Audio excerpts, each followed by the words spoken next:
Kevin McCarthy is an epic loser. Kevin McCarthy is a historic loser. He has lost now 11 votes.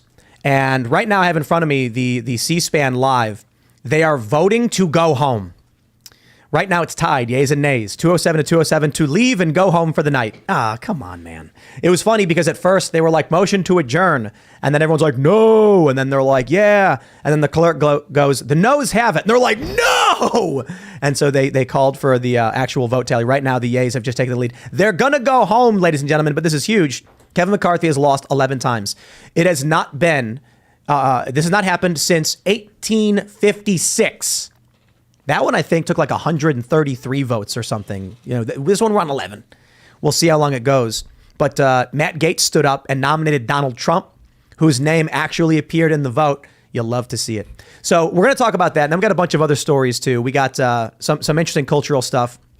One, more U-Haul trucks left California than any other state. You'll love to see it.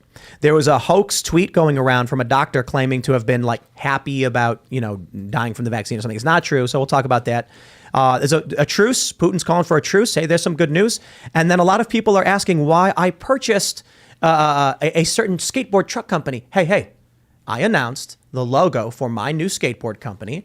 Just so happens to be this like circle cross thing. And I won't even beat around the bush. So independent skateboard, a truck company, had a symbol, a logo for decades that looked like an iron cross. They got canceled and accused of being racist. So they dropped their iconic logo. They no longer use it. They removed it from their products. This is a company been around for nearly 50 years. Okay, I'll take it. You know, you guys, well, you don't want to use it because you could be racist. So, you know, we're going to launch our own company. We're going to use that logo because they don't. They don't want to use it. This is great. This is great news. They don't want to be called racist. I don't care, and I don't care for wokeness and woke people. So I will get to use a 50-year-old iconic image that they don't want anymore. Yeah. Talk about how so we'll talk about that. Before we get started, my friends, head over to timcast.com, become a member in order to support our work directly. Click that join us button. A lot of stuff is in the works.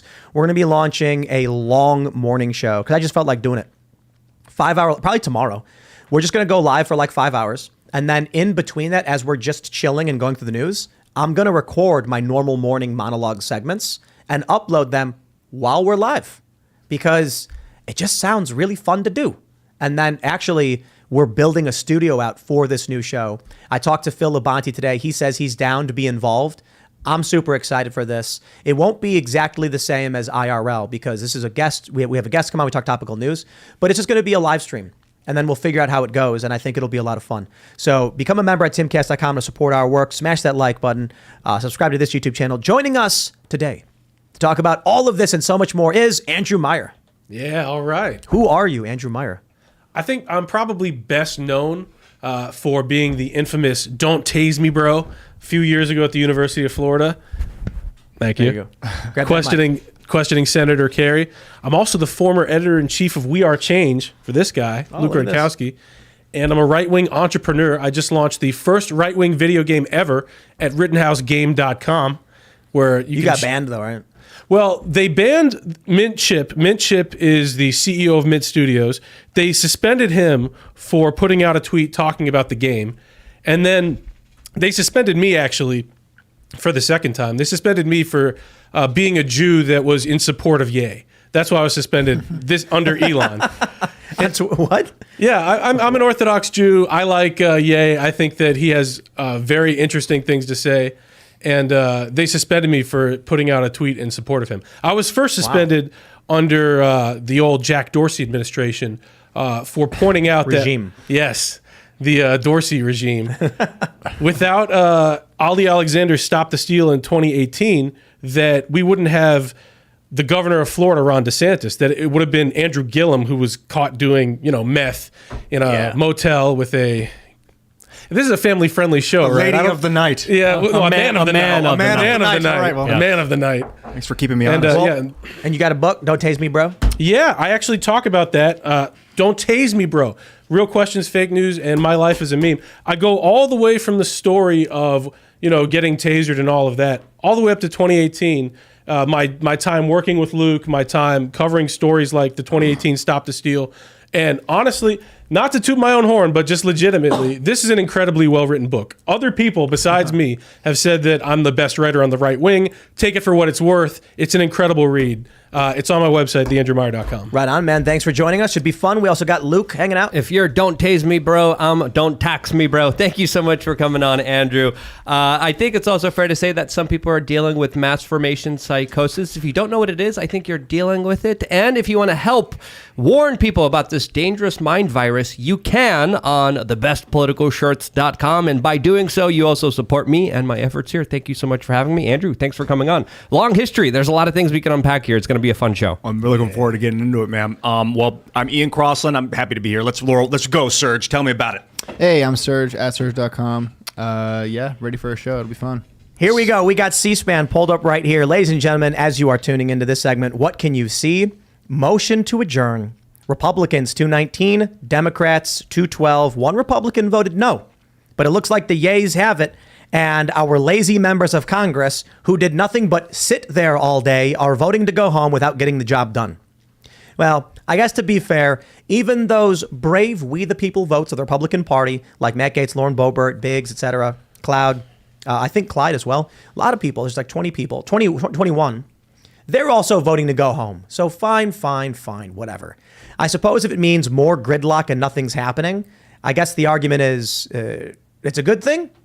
You know, I don't know. Luke seems to be pretty happy. It's a great thing. It's a beautiful thing because the longer Congress fights with itself, the less they could fight against the American people. And, 11 times rookie numbers. 1856 took 133 rounds of voting over 2 months to elect Nathaniel P. Banks as Speaker of the House. Those, again, let's try to beat those numbers here. We're not far away. We got to keep pushing at it. And I think the longer Congress just gets embattled with itself, the more beautiful it is for everyone else, the more freedom we have, the more liberty we have, the less government we have, which is overall good. I want to get this article up real quick. McCarthy nominated for 11th ballot in the longest House Speaker contest in 164 years, loses again. It feels so good. I think that the longer it takes, how did you phrase it? The longer it takes, the better off we are. Yeah. It kind of exists until there's a diminishing return. Because if it happens for, say, 7 years, then all of a sudden we have no government. Yes, Ian. Yes, thank you. That's not You're good, speaking my love language. The cartels are running the southern border. The cartels already are running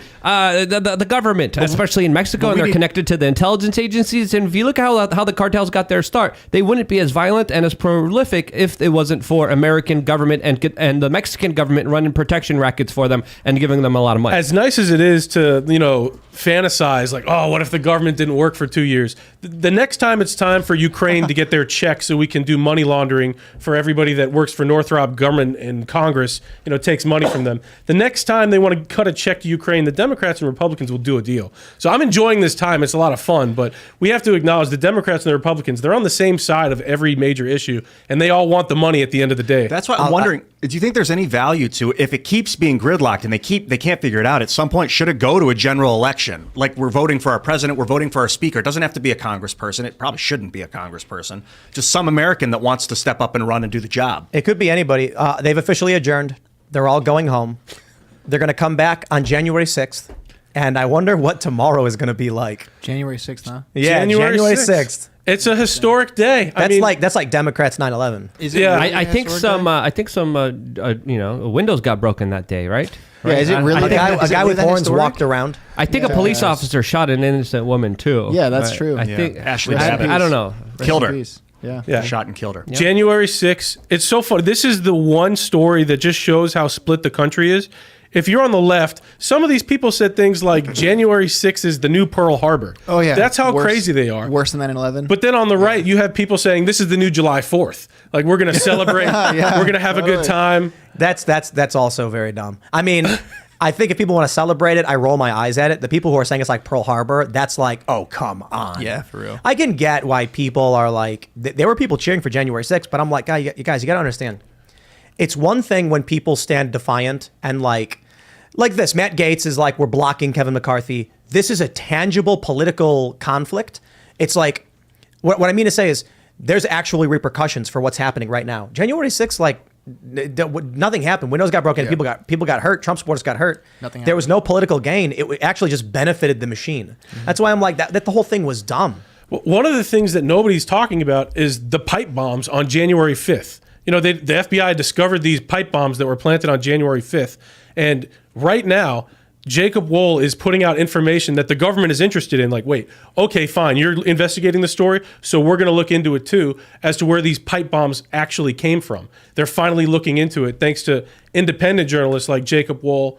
And it's just amazing how many people are still locked up in a gulag in D.C. for what? For going on a self-guided tour?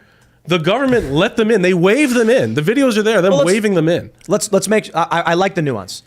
A lot of people walked around, they walked in from the back entrance where the cops wave them in and open the door. And because of this, there was a direct acquittal. I think more than one.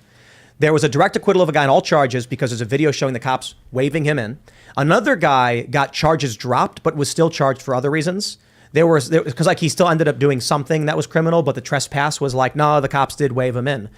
What happens is, the staunchest people on the right said, the cops let him in. Well, there were people fighting on one side, smashing into cops and fighting their way in. On the other side, the cops opened the door. Both things happened. You know what I mean? Like the riot was bad, the violence was bad, but most of the people who were walking around, they had the doors opened for them. The people who were fighting with cops were blocked and struggled to get in.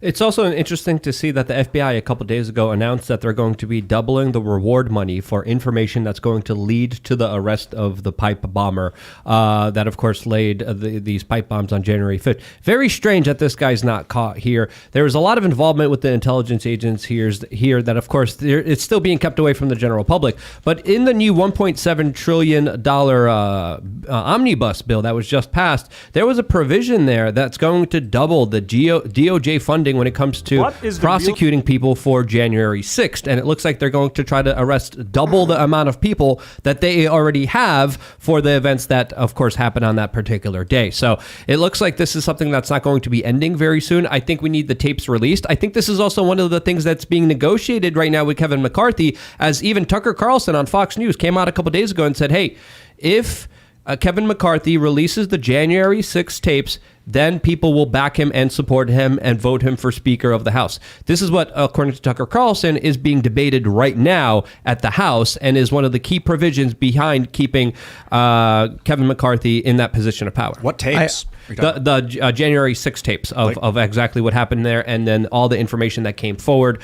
There's still a lot of surveillance footage that is being kept away from the general public. There's a lot of videos. There's a lot of evidence still that the American people have not seen that would probably paint a picture of what happened there in more detail than what we already know. I ran a poll in the chat. Is it funny that McCarthy lost 11 times? 95% yes. I voted yes. He voted yes. Yeah. It is funny. I was like, it's funny. It's funny, strange, maybe. Funny, haha. I don't like these people. Luke makes a really good point. There's countless hours of evidence from January 6th that actually, I'll throw it back to Ian's point the other day that when you hit the nail on the head with the hammer saying sometimes no investigation is better than an investigation, because if McCarthy does a sham investigation with a limited budget, it will convince people that that was a real investigation. They'll say, look, we investigated all that stuff. We found nothing. It's like, yeah, you found nothing because you gave him 10 grand. Like, you need a speaker who's going to go in and say, we're going to get a legitimate hearing, a legitimate commission with real money behind this. Otherwise, you get McCarthy in.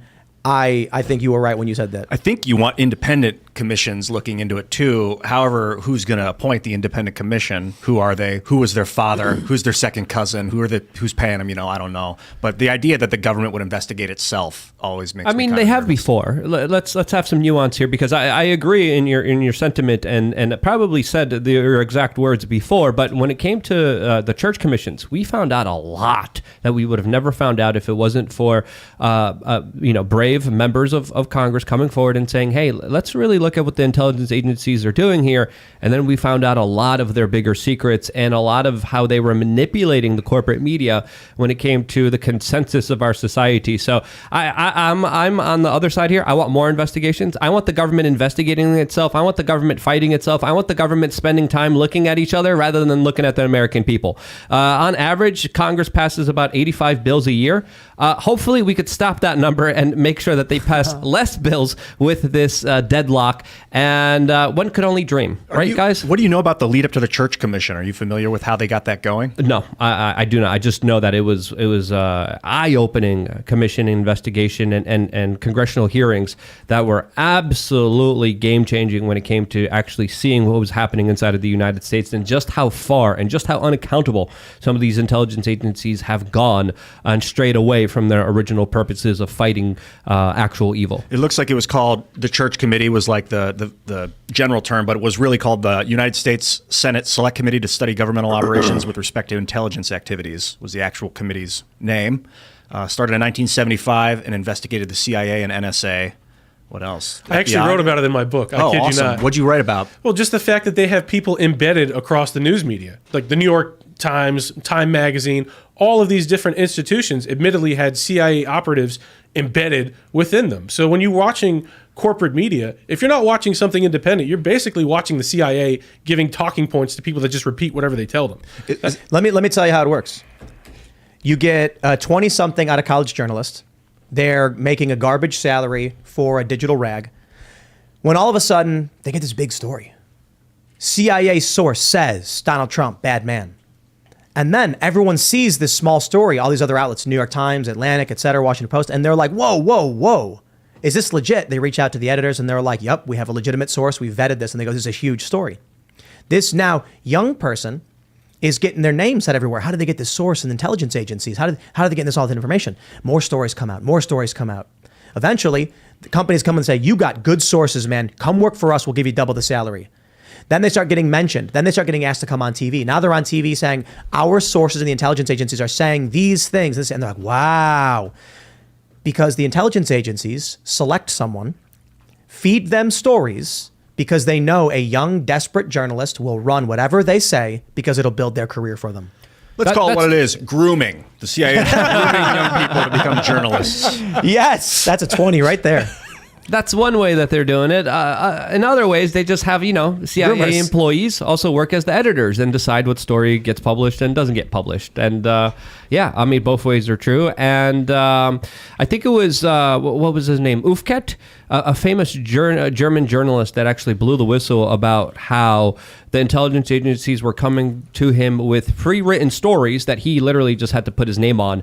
He also died suddenly of a heart attack a couple years ago as well. What was his full name? I think you remember. I think it's Everybody's Olfcott or posting something like 20s that. for I you. literally have that in my book too. I was looking for it Udo right as you were Olfcott? talking. Yes.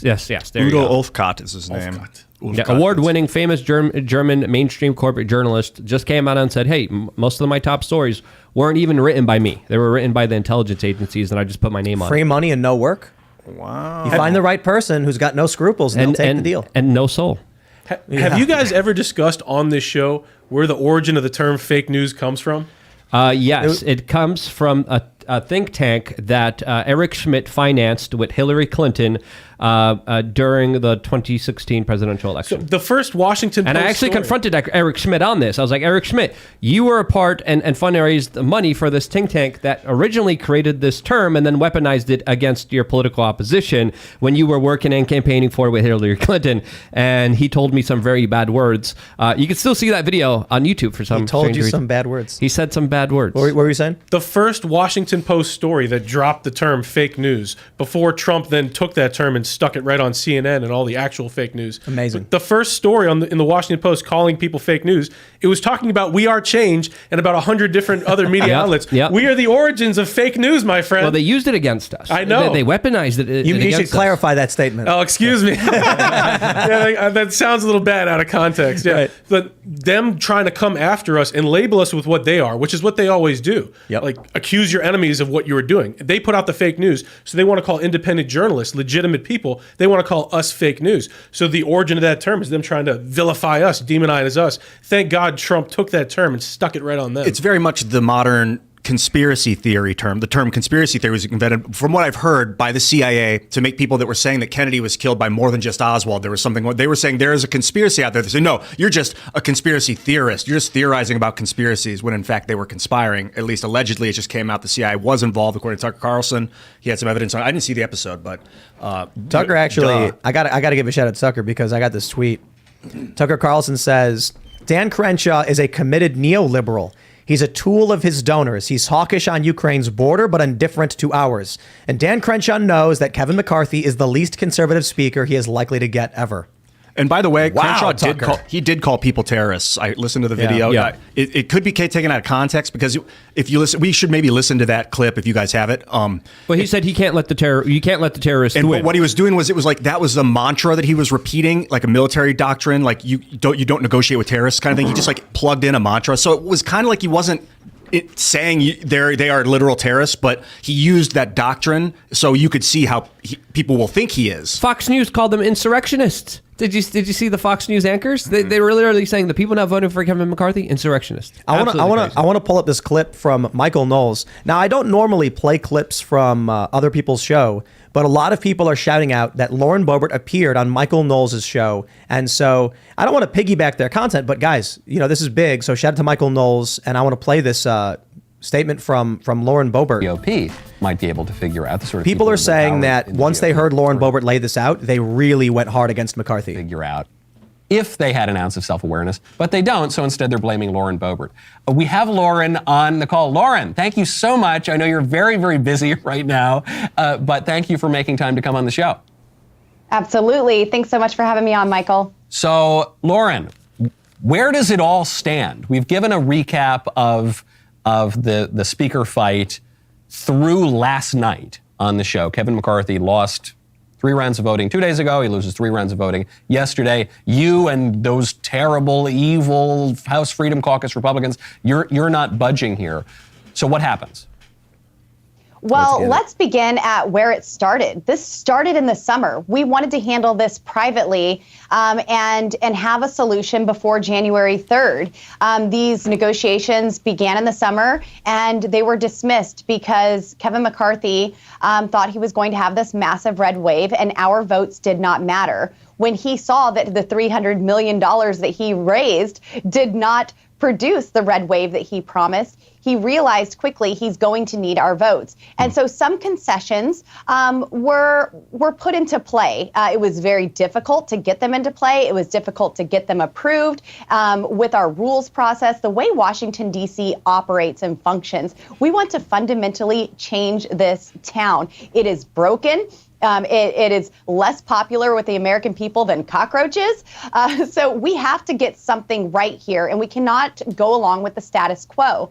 Well, on January 2nd, 2 of my fellow colleagues and myself, Matt Gaetz, Scott Perry, we walked into Leader McCarthy's office after whipping votes all day long and handed him 218 votes. We said, here it is. Let's seal the deal. Here's some common sense issues that you can put forward, some promises that you can make. Single member motion to vacate. So there is accountability on the third in line to the presidency of the United States. You cannot demand more responsibility and follow Nancy Pelosi's precedents of less accountability. So this is our check and balance on the speaker. And that was a priority for me personally, certainly, and for many others. But then things like bring the Texas border plan to the floor for a vote. Bring a term limits bill to the floor for a vote. Any member who wants to reduce spending in an amendment will make that amendment in order so we can bring it to the floor and have a vote. Earmarks, bring them to the floor. Oh no, we got an ad. Capitalism. You don't use Brave, bro? We do use Brave. We do, actually. And you got an ad on that? Yeah, we can skip it. Sorry, Michael. Here we go. We're back. A vote. This is spending money that we do not have. So let's at least have a vote on it instead of packing it into a bill where we have no option to either swallow the whole thing or say no way. These are things that we presented to him. He solicited a list from us of committee assignments. All members provide committee assignment requests. We know where our talents and skills are best utilized. I want to point out real quick, though, I think what's big here is she mentioned McCarthy thought he was going to get a red wave, which meant he didn't need to actually go to the Freedom Caucus for anything because he wouldn't need their votes. He thought they were probably going to have, like 240 seats? And then when they realized it wasn't manifesting, it's like, uh-oh. So this guy, it sounds like really McCarthy did it to himself. And we provided that list. Kevin McCarthy made a great argument saying, listen, the people in this group only want 2 committees. I need you spread out. I want you to have more influence. And we agreed with that. And we said, this is a time constraint on many of the members. It's a lot of responsibility, a lot of pressure, but we're willing to take that sacrifice and have these committee assignments that bear more pressure. And so we provided that to him. And then January 2nd, when all of that was laid on the table, Kevin McCarthy laughed us out of the room, said that it was a selfish wish list, and would not take the deal. Well, now here we stand, Michael. I no longer have those 218 votes to provide to Kevin McCarthy. So it doesn't matter if I go to the floor today and vote for Kevin McCarthy, because there are now more than ever votes that he does 21. not have to get to that speakership. This is very important to know. He walked out of that meeting and lied about what we requested. Trust is absolutely broken if there was any to begin with. And this is a huge problem. We want unity in the Republican Party. And I believe now is the time to start seriously considering consensus candidates who will unify the Republican Party so we can get to work for the American people. So Byron Donalds is that guy? Yep. Why do you think? I just like his personality. He's 6'2", 265, man. Did you see that interview where they're like, what do you think about them threatening something? And he's like, dude, I'm 6'2", 260. I'm not afraid of that. He's like, I'm not scared. Yeah, the retaliation. Because they were using those words like threaten and are you going to fight on the floor of Congress? Are you going to fight for you? And he's like, and he just turned it around on an actual fight. Like, they're not actually going to fight. They're not actually threatening each other just because someone might lose their job, Because you could argue getting your income taken away could be a form of life-threatening. That was a Chad Alpha statement when he just smiled and said, I'm 6'2", 265. I'm not worried. Byron, come on in, man. I want to get Lauren in here, too. These guys are close by. I think it might be even a weekend. If you guys are up for a weekend, we could go down there or something, but I want to kind of amplify the messages. Were you about to say something? Yeah, just that I'm glad the Patriots in the Republican Party are holding out. People... You're good. People like... Say his name again. People like Ali Alexander have been enduring lawfare from the January 6th committee for like 2 years now. They made him spend his life savings. They made him defend himself for 8 hours. And if he said one word wrong, they would have tried to throw him in prison like they did to Roger Stone. So the fact that this January 6th committee exists, it's been pushing lies. It's been used as lawfare to try and decapitate the strongest political leaders on the right. Now that we have the House, but now that the Republicans have the House, they should use the January 6th committee and actually do something for the Patriots, for their constituents, and go and investigate what have the Democrats been doing with this committee? What happened on January 5th? Was this whole thing some sort of psyop that was ginned up by the intelligence agencies? Because it looked like they got a lot going on there, and Revolver News has had a lot of reporting about that. Ray Epps, with the transcripts that got released, we absolutely need to see them go after that. That's right. Yep. Maybe I want. It's the weirdest thing when the transcript comes out and there's a quote from Ray Epps saying that he orchestrated. He texted someone saying that, and then Kinzinger tweeted out that it was completely untrue. It is shocking to me that there can be a transcript you can read, and these people are just smiling like never happened.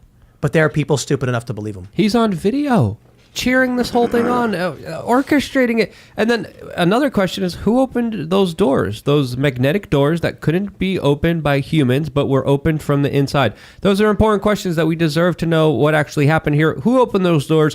Why was security called off? What in the world was going on here with Ray Epps? There's a lot of questions. I think those questions deserve to be answered, and the January 6th commission is not answering them. The video of them opening the doors you're talking about is really interesting. The magnetic doors, yes. It's from inside the building, and there's people outside yelling, and then someone walks up to the magnetic door, sealed doors, they're barred shut. They look back and like point up at someone, and then the doors are magnetically unlocked and opened, and then all these people start pouring in. Who opened the door? Who verified the door being open? Who pushed I want to know too. It's crazy video because someone, look, for all we know, someone broke into the security booth and hit the button. Maybe. Okay, let's get that video released so we can figure out what's going on. But that would have been a talking point by the corporate media and the Democrats. Look at these. They had insider knowledge. Yep. They knew what their door. They did. They ran dry drills. They knew where the button was. We haven't had any of that. But they would have sensationalized it to the highest degree that they could. Sorry, Ian. I was just thinking about if there really was like real violent damage done that day. Like if people went in with weapons and started shooting, the cops in the building would have killed a bunch of people and then put a ton of people in prison, and it would have been a really big deal. But it was just like a guy in a Viking suit laughing as people around him were like, "Yeah, dude." I mean, I'm not saying there was violence going on that day. It wasn't that guy like telling a cop who was like, "Sorry, yeah, we'll get out of here, man. Yeah, We're not trying to be disrespectful." Really, my friend cordial. Jason Rink is directing a film about him called Q Sent Me, and he's got hours of interviews with the Q shaman. And basically, the guy's a well-meaning dude that walked in. You know, he was allowed into the building, and they're treating him like he's Osama bin Laden. It's the craziest thing in the world. Wasn't he on mushrooms? Or am I wouldn't be surprised. Are you confusing with me? Is that what you're saying? Maybe. Am I confusing? You see, they with just someone legalized else? mushrooms in Oregon. First state, it's completely recreationally legal now. I just saw Dennis McKenna tweeted it out. Anyway, let's get back to, I don't know if he was on mushrooms or not. I wouldn't be surprised. That's the kind of thing people have done on when you're dosing hard, I've seen. That's a bad trip. Yeah. A lot of people had pointed out that hearing Lauren Boebert on Michael Knowles' show made them really just anti-McCarthy. And I agree. You know, we don't listen to everything about it, so you should definitely check out Michael Knowles' interview with her. I don't want to, just ride the whole segment. But I agree. I had heard rumors about it, but the main point is that they had an opportunity in the summer to do a deal. McCarthy thought he wouldn't need it. The Republicans performed terribly for a variety of reasons. Now he's desperate and he can't get it. Good. You reap what you sow, man. If they can't, I say we, but it's them, unfortunately. They're representing we, the people. If we can't get to a consensus about who it is, are we just going to sit here for the next 6, 7, 8 weeks and stream live? Every show is just like the house is there again. Watch them go home for dinner at 8 right before the show? We need popcorn, first of all, right? And hell yeah, why not? Yeah. I called it life and death last night. People were like, "Oh, haha, Ian called this life and death." But I mean, it's the leadership of the most powerful military on earth is now finding itself in a gridlock pattern, which is... I'm chilling. I mean, American citizens are pretty much in the same state they were last week. I think the bigger issue is that tomorrow everyone's like, "I'm over it, dude. We get it. Kevin McCarthy can't win." Why do they keep doing this? You know, I get it. The alternative is what? A motion to adjourn? That's not going to work. I think... If I would like, can we get a motion to never be allowed to adjourn until this is resolved? That's what I'd vote for. I'd be like, no one's leaving. Their job is basically to sit around as it is. Is like the easiest. Look, right now there's some dude loading bags into a truck, loading boxes into a truck. Heavy lifting, covered in sweat. His back is hurting, and he's getting paid less than these people to sit around and complain about each other. This is why I'm afraid or concerned about leaving it up to the House to find their own speaker, because they are going to break each other's will and then just browbeat people down to like, "Okay, fine, I don't care anymore. Take it. Take whoever you want." That's not the way you elect leadership. We need the people deciding who is going to be the voice of that movement. Well, I'll say it's tough for us to decide who's going to be the voice of that movement. I'm living in Arizona. I love Arizona. I think it's the greatest state in the country. And right now, I was there. It took 3 hours for me to vote. I watched a ton of people get out of line. They had all kinds of malfunctions where the voting machines were not taking, the 19 inches instead of 20 is what they said. Yeah, the ballot was rejecting the machine was rejecting the ballots. They were rejecting the ballots and the tabulators, and they had a 2-day trial. If you watch that trial, Shane Cashman, Timcast.com, wrote an incredible article about it. Yeah, Shane's great. Shane's a great. I want to meet Shane. He's cool. Yeah, he wrote even cooler after you meet him. His article was really good, and it was not assertive. He didn't come out and say, "This definitively was this." He said, "Here's the evidence presented. Here's what I experienced." The media wasn't even talking about the evidence that the witnesses were presenting. It's crazy. So the judge in that case, I don't know how the judge got to the conclusion after those 2 days when every Republican witness said factually, "Here's what happened. Like, this is against the law. This is crazy. There's no chain of custody." And then the Democrat witnesses, the Democrat lawyers are flustered. It's crazy. And then to dismiss that case. Well, I'll put it very lightly. There are bad judges who make bad rulings. If however you want to interpret that, Kari Lake's appealing. So the interesting thing is that moving forward, I don't know too much about it, but I'm very optimistic. My understanding is that the argument made by Kari Lake's legal team is based on precedent set by the same court she's now petitioning. So it would be really, really, I think they planned this. Like you can't imagine that Carrie Lake's legal team, after seeing everything they've seen, did not have a plan in place. It would be really weird if I think they're going to the Arizona Supreme Court, rejected its own precedents and said, no, actually we changed our mind on it would just be like, it's kind of setting them up, It'd be a little bit like 2020 in repeat. The fact that not a single Supreme Court case was held in 2020 was just insane. I mean, it's not crazy precedent. Bush v. Gore, we saw it in 2000 that they will hear a case. Okay, what's going on with the elections? But we didn't even get to hear a case in 2020. And for the Arizona Supreme Court, if they don't have the courage to hear this case, then I question the legitimacy of our entire country. You can give a shout out to Thomas and Alito, who agreed to hear the Texas v. Pennsylvania, and then you had Coney Barrett, you had Kavanaugh who said no, you had Roberts who said no. So I mean, look, some of these are Trump's appointees. The issue is, when that suit happened, and this is a lawsuit, it's an argument that never got to happen. Okay, it's questions about the legality of voting procedure, nothing to do with fraud. They called it a fraud lawsuit over and over again in the press because they were lying. This was Texas saying, we don't think the procedure held in the law by Pennsylvania is in line with what the Constitution dictates. And the Supreme Court is supposed to handle original jurisdiction, that is, disputes between states. Thomas and Alito both agreed, whether we want to or not, we are obligated to take up a court case between states. And then everyone else just said, we're not getting anywhere near this. And so now you have people who are upset that these questions didn't get resolved. What ends up happening? Arizona. And now you have people whose confidence in the system is shattered. I have to wonder if that's what they wanted. I have to say, because you mentioned Trump earlier, these are Trump's justices. Trump listened to McConnell. McConnell picked the justices for him.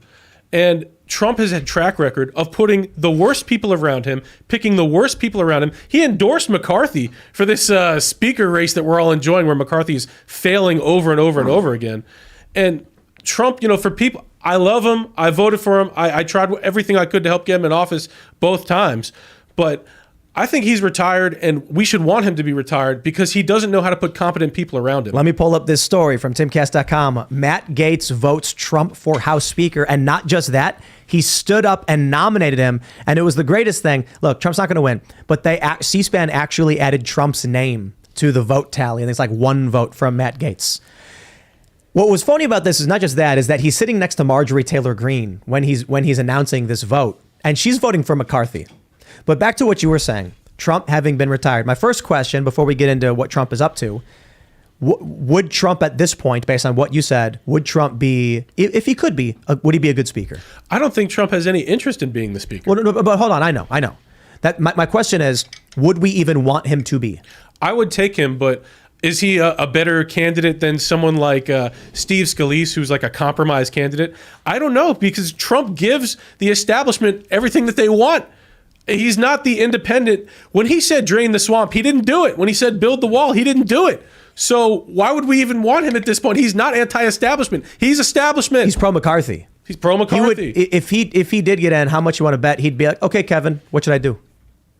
Yeah, he has. Probably doesn't even know what the Speaker of the House is supposed to do at this point. Does he have any idea what the Speaker of the House does? I think I'd have to ask him. Didn't Bannon say Trump should be Speaker as well? At this point, look, man, a few months ago, I was like, oh, DeSantis, maybe Trump. Now I'm like, DeSantis very heavy, because Trump seems to be just out of the game. Like by choice. Like he's like, I'm chilling, dude. Leave me alone. That brings me to an interesting question. In the Republican debates, you're going to see retired Trump, not like strong 2015 Trump, but like retired Trump. You saw his speech announcing his run. He looked pretty tired. DeSantis, who you could watch his debate for governor, he choked pretty hard. Like he didn't do so well in those debates. He's a little dry. He's a little dry. DeSantis is a dry not so charismatic. And then it's a fact, Ye is going to be in those debates. Ye is going to be in those debates. And bring it on. How do you think it's really possible? Ye, I believe is going to run. I mean, the debates are controlled by a bureaucratic force of Democrats and Republicans that kick out anyone from the third party. They only make sure that their swamp candidates are pretty much in there. How would I don't see Ye doing this? Who is they? Who is they only have the establishment Democrat and Republicans that run the Presidential Debate Committee, which is a private organization that pretty much is there to kick anyone else out that isn't a part of the swamp. Okay, I'm sorry I interrupted you. That was a my cheap point, joke. though- No, you're okay. Ye is one of the most charismatic people in human history. Like him or not, disagree with him or not, he's one of the most charismatic people in human history.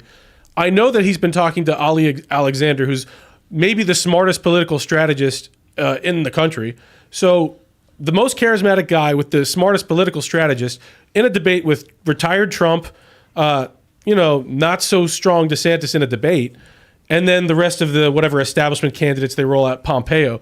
You might see something very surprising in those debates. I don't think Pompeo, anybody's Nikki Shout out- Haley. I got to shout out Shane Cashman again because he also wrote the Ye article and got to sit down with Ye. People need to get this. When Ye got up and left, Shane Cashman, he's a huge fan of Kanye West as an artist and knows a lot about his life and career. And Shane went up to Ye and started talking to him. And here's my opinion on what happened, because I don't want to speak for Shane or Ye, but I think Ye immediately recognized that Shane actually knew what he was talking about. Shane was referencing things about Ye's career that he could see in what was happening now. One of the things he mentioned was that Ye has this arc of bombing with negative press and then rising up really big, even bigger. And there's an element of maybe Ye is trying to do nuclear bad press as part of some kind of strategy or something. But Shane talks to Ye. Ye immediately goes, "Come with us, fly out." And so we Shane didn't go, but a few days later we're like, bro, like go talk to these guys. And then he decided he was going to go do it. He got to actually sit down with Ye. It's a really, really interesting article. You need to understand Ye's strategy because we sit here and we laugh about the absurdity of his Alex Jones interview. But if this guy has continually found a way to, dive and then, and then come back like a phoenix.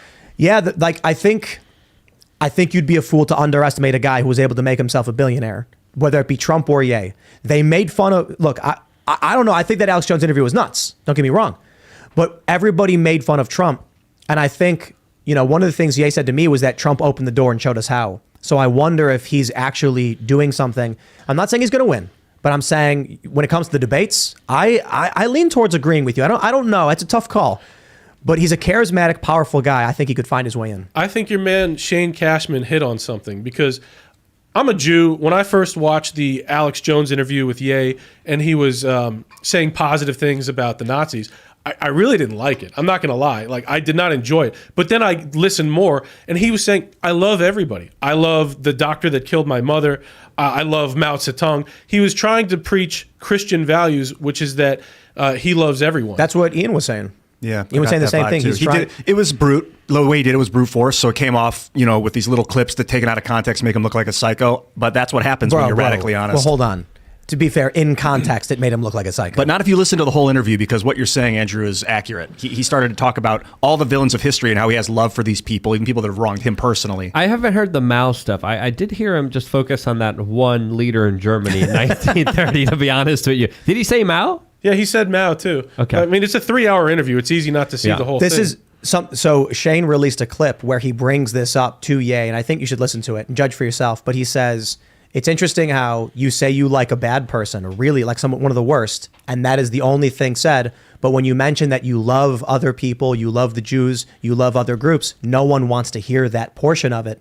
And so it's almost like, I guess the idea is kind of like Ye was intentionally seeing how you would react when he presented you with a positive and a negative, and then you only care about the negative thing he said, not the positive thing. Weeds out. Oh, what are you going to say? Yeah, weeds people out that are like short-sighted, I find. But it also puts you at a disadvantage emotionally for a while after you do it, because it angers a lot of people. But you do see the fools. The comedian Owen Benjamin, I did a debate with him a couple of years ago, and we were debating about Jews. And he said that, Jews are like a sacred cow. You're not allowed to discuss whether they're good or they're bad. And I told him, I don't want to be a sacred cow. I don't want my people to be a sacred cow. Let's discuss the good and the black in the community. Otherwise, you're stultifying the community. It's the only way to move things forward. Like nobody says, how dare you discuss if there's crime in the black community? Because you look at the statistics, okay, there's an issue. How do we address it? If you look at my community, there's way more disproportionate of my people involved in things like the negative corporate media, banking. I'm not trying to sound anti-Semitic. I've been accused of that somehow. It's very crazy. But it's easy to look at my community and say there's these problems. And if you don't let people discuss it, it makes people very hateful. So I don't want there to be any sacred cows. And I think one of the things Ye was doing is saying, okay, this is a sacred cow. I'm not allowed to say that I love the Nazis. Well, I love everyone. I have Christian values. I love everyone. And he's slaughtering a negative sacred cow, which is Hitler is supposed to be so much worse than Mao. Mao killed way more people. Mao killed way more people. What was it, like 50 million? Or Something what was like it? that, yeah. The starvation that Stalin occurred. killed more people. And people are allowed to wear communist logos on their shirts. That stuff's evil too. Here's my thing about this. I think in the 30 minutes that we had with Ye, like, we mentioned the Jon Stewart thing. Jon Stewart said exactly what you did. That if there are people who are seeing a lot of Jewish people in certain sectors, finance or media or whatever, and anytime they try and bring that up, they're attacked, then it's going to actually make things worse. Yep.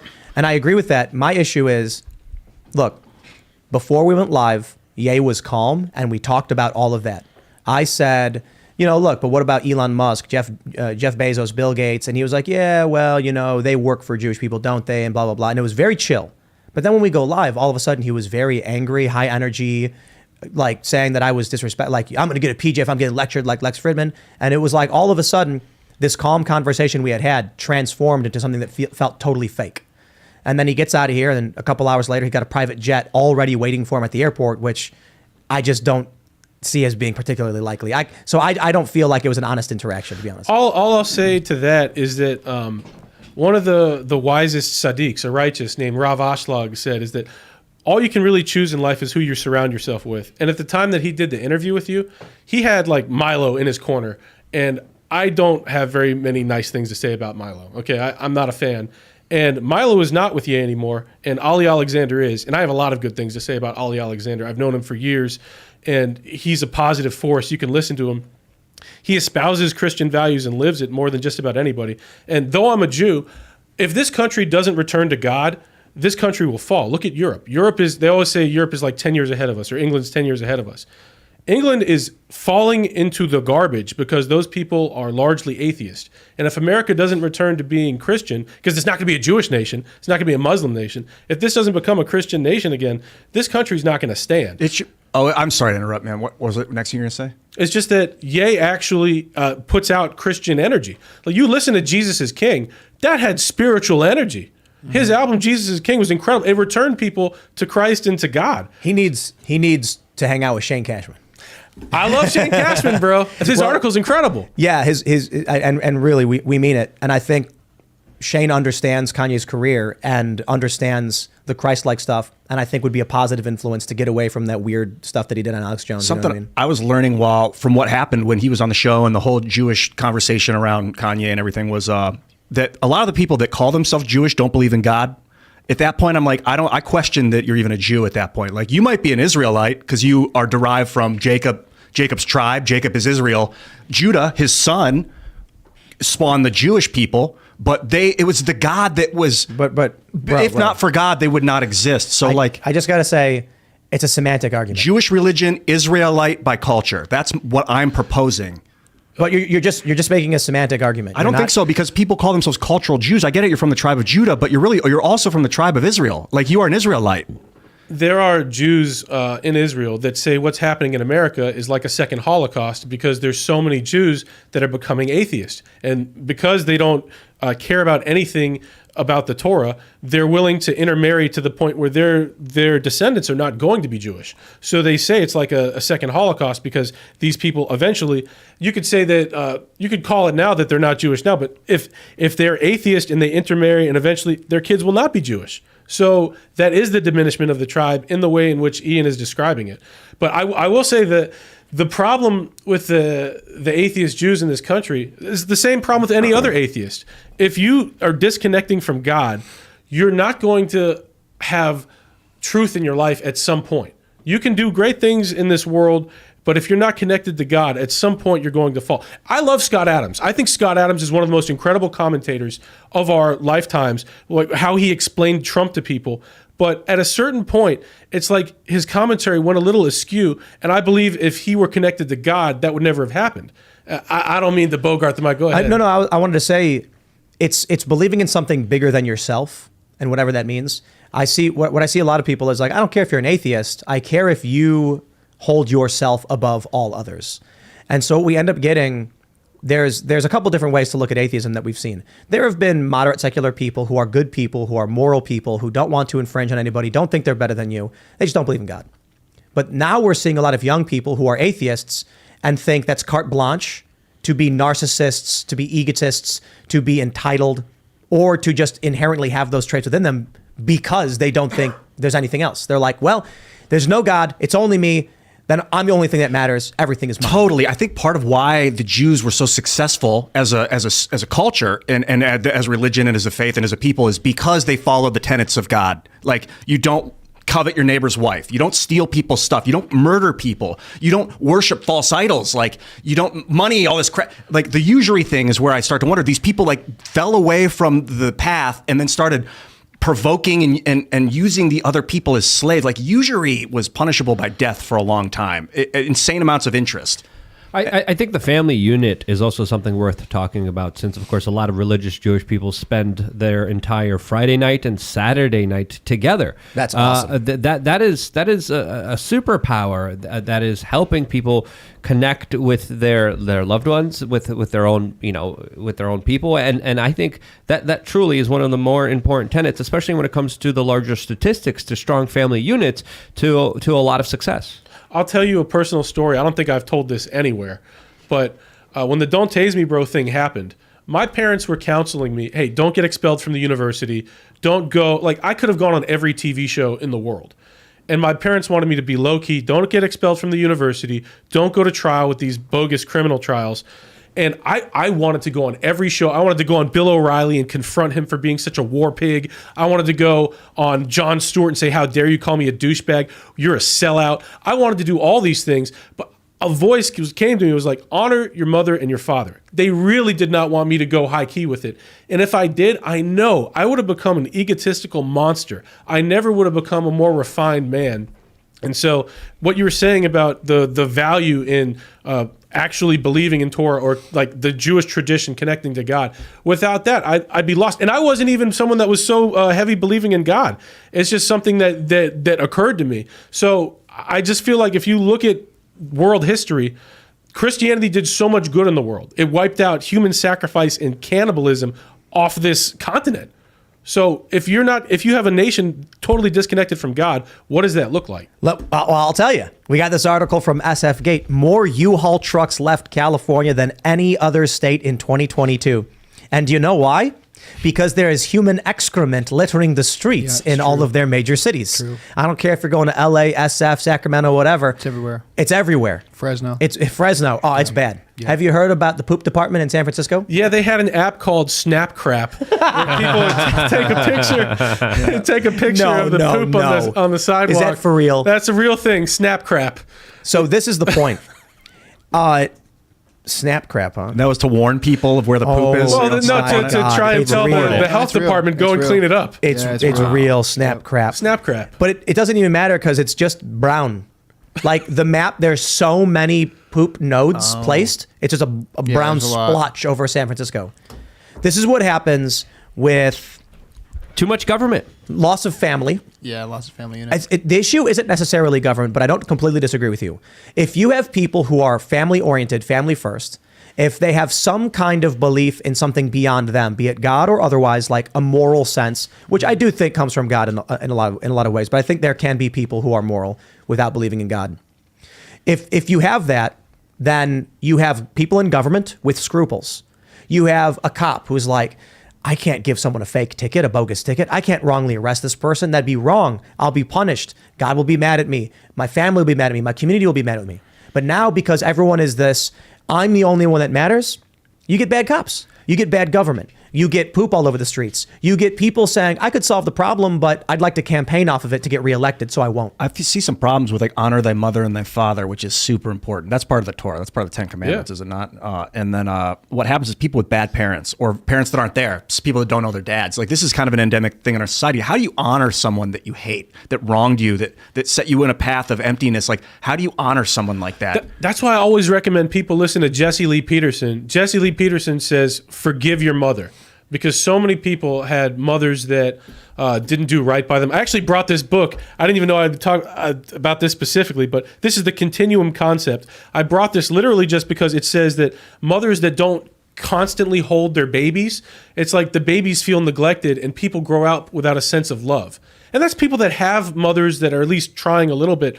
People without parents at all, or your mother was abusive, so that's going to screw you up. Jesse Lee Peterson says, forgive your mother. It helps so many people, like forgive their mother, return to their father, connect to God. So I love Jesse Lee Peterson for that. And since I brought him up, he's in a commercial. I said I'm a right-wing entrepreneur. I'm putting out this stuff, Alpha Jerky, at BigClubUSA.com. And Jesse Lee Peterson, there's a hilarious commercial that we put out with Jesse Lee. It's on Patriot J's Twitter right now. Banned from Twitter, by the way, Patriot J. Elon Musk, restore Patriot J. Restore Patriot J today. Yo, that jerky's legit, dude. It's Oh, yeah, salt. it's good the stuff. only preservative in it is salt. It's salt, No beef, sugar. and what? Water? So this guy, Andrew, is like, I got something you might want to check out. I was like, I don't know, man. He's like, it's jerky. And I'm like, I look at it, no sugar.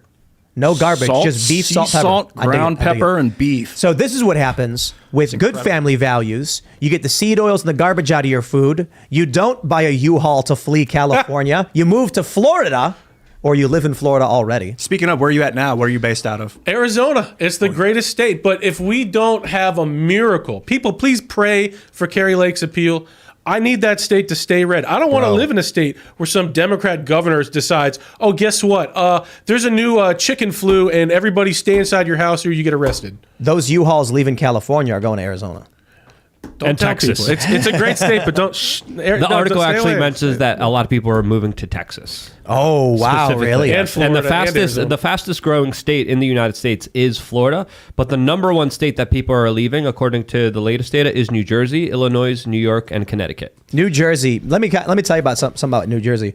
We were there for a little while, and I was actually really excited by the idea. I was like, we can fix this place. We can build a culture here.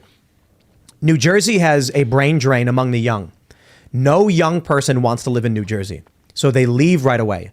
And this makes the state stagnant and bad. And then you get bad government and problems, which perpetuate the cycle. The worse the government gets, the more nobody wants to be there. So I'm like, we should set something up here and then start pushing back. It's not possible. I just feel like it can't be done, so we left. It's the epitome of like a state being run by its capital. Or It's a swamp state. It's like New York has at least upstate New York. But Jersey doesn't. The whole thing is just a swamp. Yeah, there's a reason we call it Dirty Jersey. There's a reason the taxes are so high. There's a reason you can't defend yourself. It's an absolutely horrible state that a lot of New Yorkers who tapped out of New York City just went to in order to get away from all the yuppies and all the urban professionals taking over what used to be a great city, New York City. Did you go to Jersey much when you lived in New York? Absolutely not. Are you kidding me? Did you ever go to Manhattan? Or were you just kind of a borough guy? staying in your Sometimes. borough? Depends. I was mainly just in Brooklyn. So Yeah, he's a Brooklyn guy. That's why he says both instead of both. depends. My accent was worse before. Now it's. I wish I could do a video of like when it was. It was really yes, rough. my earlier videos on my channel. It's horrible, and I cringe watching it all the time. It's absolutely embarrassing. But yeah, I got videos on my channel from like 2008, 2007, and it was heavy then. I'd be like, hey Luke, did you want the vanilla ice cream or the chocolate? Both. And I'd be like, BOAF, both. But I've been working on my language skills, I don't know if even though Luke some gets people enough. don't believe this. I don't know if Luke gets enough credit for being the legendary don't. journalist that he is. This guy was confronting Larry Silverstein, Jacob Rothschild, I believe. Eric Schmidt. This guy, He got his own channel demonetized by yelling at the CEO of Google. This guy is It was one fun. of the It was worth original it. independent journalists in this era, and I just don't know if he gets enough credit for that. We broke the spirit cooking story, Cassandra Fairbanks on We Are Change 2016. Yep. We helped swing that election. Yep, it was Cassandra Fairbanks and you working as the top editors. We had a staff of like 30 people. We were releasing articles. We broke that spirit cooking story, and we were kicking butt. We were doing a lot of incredible work. But I made the mistake of having left wing people and right wing people, and I said, look, let the best ideas win. We're going to debate them. If a right wing person puts out an article you disagree with, write a counter argument, and let's actually have this debate on the platform. It worked for a while, and then everyone started fighting each other, and then there was a civil war, and it got bad. And I'm like, I just gave up. So, but it was the good old heydays of actual journalism, of actual investigations, of actually talking about the stories that mattered. And we had a full frontal attack by the establishment, by the corporate media that went after us hardcore. And I mean, I'm still keeping at it, but those are different days. So let me ask you about Texas then. Do you think the people leaving California are good people? Do you think the people leaving California are like based and they're like, I don't want to be here anymore. Let's go to Texas. I think they have to be, right? But is it possible they're also just like default liberals who are like, things are really bad. Let's go vote for the same thing in Texas. Locusts. They're like locusts. I think a lot of these people, they didn't learn a thing. They're just like, hey, like Tim just said, it's really bad here. Let's go somewhere else. And they don't learn, why is it bad? Remember that guy who was like, I vote Democrat, but this is really bad, so I'm going to Florida, where I'll keep voting Democrat. And it's like, no. Don't you get it? I don't think so. I think looking at the election numbers, especially from Florida, we saw this biggest transplant movement, especially from New York City, with predominantly right-wingers. We saw that a lot of people are even estimating that Lee Zeldin could have won New York as governor if those people didn't flee to Florida. Florida came from a purple state to a solid red state. That happened because the same people who think the same way are moving to places that they think they're going to be respected. And I think that's the majority of people leaving California now. The only thing I'll say to whether Lee Zeldin could have won is there was a documentary called Kill Chain. This was on HBO, and it has people like Kamala Harris talking about hacking elections and saying that elections can be easily hacked. So I don't know if any amount of people not fleeing to Florida would have fixed New York. And I have a book that I'm putting out soon. You'll see excerpts of it on my Substack that I just launched, theandrewmeyer.substack.com. But the book is called Blatant Fraud, The Stealing of Arizona. And I get in depth of what's going on just like HBO did, just like 20 years ago, they had a movie, blackboxvoting.org, and they talked about what was going on with the George Bush elections. You know, as I said to John Kerry, the voting machines counting backwards. So this stuff is not new. Let me ask you, in all your wisdom, how do we stop the problem of poop in the streets of California? No, as a more serious take on the question, if people are fleeing, it's because of things like that and these problems. Is there even a solution to it? Because I got to be honest, what can the government do that it's already failed at? And then if you do nothing, people will just stay there and poop in the street. It's all about the individual. Every single person. You have to do your utmost. You better be praying to God. You can fast. I recommend this. I'm going to give you this, by the way, Tim. This is the Zohar. I have one. Really? Tell me, what is it? This is literally the Holy Grail. I kid you not. Like, you can look in the Catholic Encyclopedia, what is the Holy Grail, do some research. Eventually you'll find this book. This is the soul of the Torah, the soul of the Bible. And just having this is so much light. If enough people in the world have this, the Zohar, I used to give these out up and down the coast of Florida because there used to be so many hurricanes. They started this project, give out the Zohar along the coast of Florida. There was no hurricanes for a decade, not one. And you could say, oh, well, that's just a coincidence. But I could tell you story after story after story, literal miracles with this book. You already have one. I don't care. I'll tell you. Is it bound I don't have one that backwards? big. Somebody came on the show before and gifted us one as well. Dude, I'll take It's it. amazing. Yeah, let's. I'll put it under my pillow. I'll and give you one absorb too. it. Thank you. Yeah. Okay. Is it bound backwards? That's the first thing I thought. Right to left. Well, because it's got Hebrew letters. It's got Aramaic. Oh, it reads so- right to left. Yeah, but that also has English in it, so you can learn and study. And this is saying foundational work in the literature of Jewish mystical thought known as Kabbalah. Yep. And so the Kabbalah is like the mystical nature of Judaism? There's 4 levels of Torah study. The deepest level, the Sod, the secrets, that's where you're studying Kabbalah. And the righteous say, Rav Ashlag said, in our generation, we have to study the secrets first. If we don't study this stuff, it makes the Torah dry. In our generation, this is the lowest generation of all time. I think it's pretty obvious. We need the highest light. So that's why this book, which used to be buried for thousands, this was buried, kept secret. Used to be you had to be 40 years old and a Jew and chosen by a teacher and a man before you'd be allowed to study this. But there's people that still believe this prohibition exists today. It was overturned 500 years ago by Avraham Azalai. But this stuff was kept secret, and now this light is available for our generation because our generation is so low.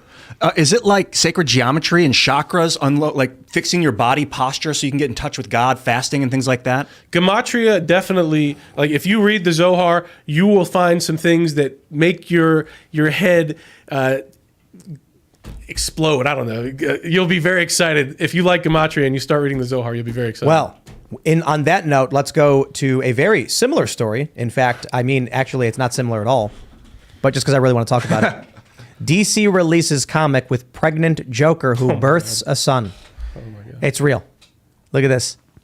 Jasper Bell says, today DC released a comic in which the Joker becomes pregnant and gives birth to a mud monster who transforms into a child version of himself who he adopts as his son. I don't know how much longer I can do this. Well, I don't know, though. Like, is it really that bad that the Joker has a mud baby that turns into a little Joker? Like, is it just... A mud baby? Is it officially a mud baby? It literally says... Oh, it says mud... Yeah, he gives birth to a mud monster. Yeah.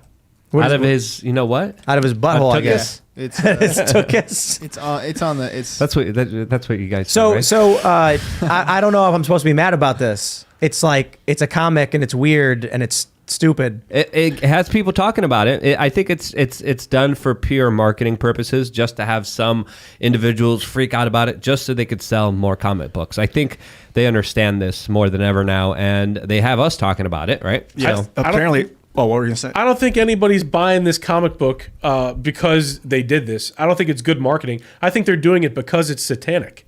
It's absolutely evil. That's why they keep trying to confuse the children. I saw you got the book right over there, Genderqueer. Yeah. They put that in kindergarten libraries. It's got pictures of... Family-friendly show. Yeah. It's got pictures crazy. of man-on-man Boy action. on boy, child on child. Graphic pictures.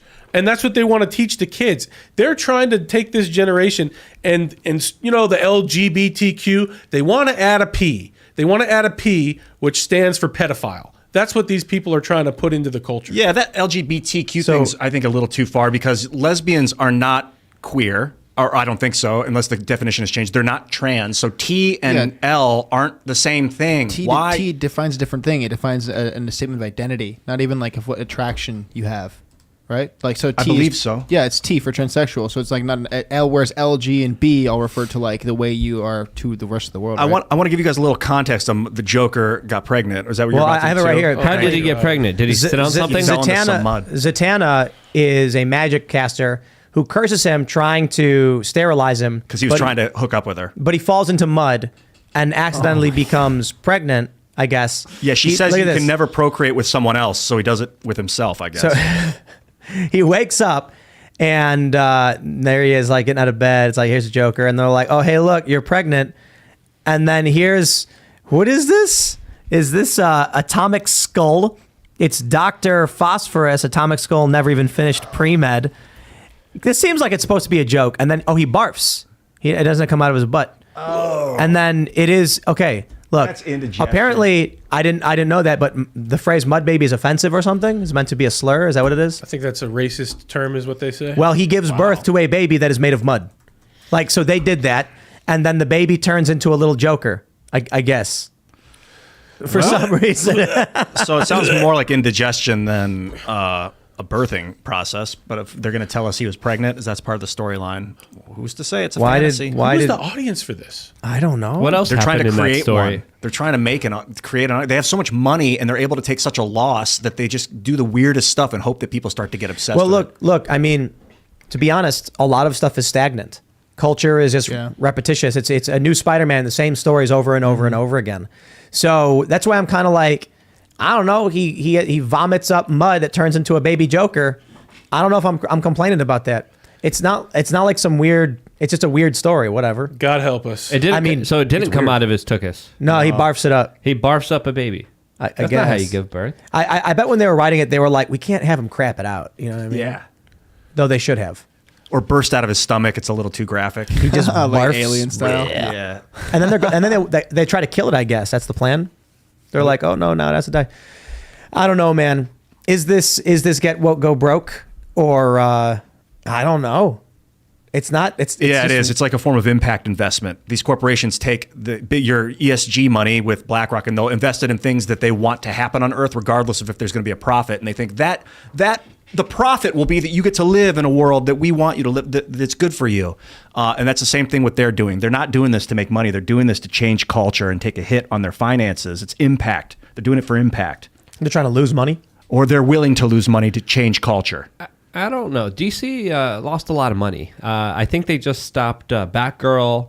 Wonder Woman, Superwoman, all of those kind of shows, I think were canceled because they were absolute crap, and people were like, "There's no way we're going to be watching any of this nonsense." So I think culturally, we are at a very interesting moment where I think there is a bigger pushback against this larger agenda, against this larger nonsense, which is absolutely nonsensical. Which, of course, these big multinational corporations don't actually care about. They're just trying to use it as a way to, of course, indoctrinate people and gain some money.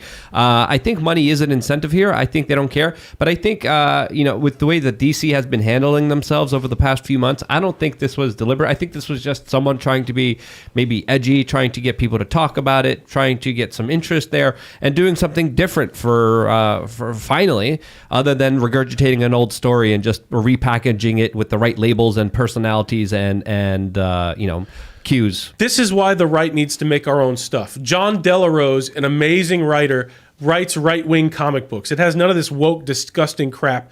And this stuff is getting into the comics, the movies, and the video games. That's why we made the fake news turkey shoot, RittenhouseGame.com, because even Grand Theft Auto, they're trying to turn that into some kind of feminist game. We need right-wing things. RittenhouseGame.com, the fake news turkey shoot. If you don't support right-wing culture, you're going to get more Joker puking out a baby.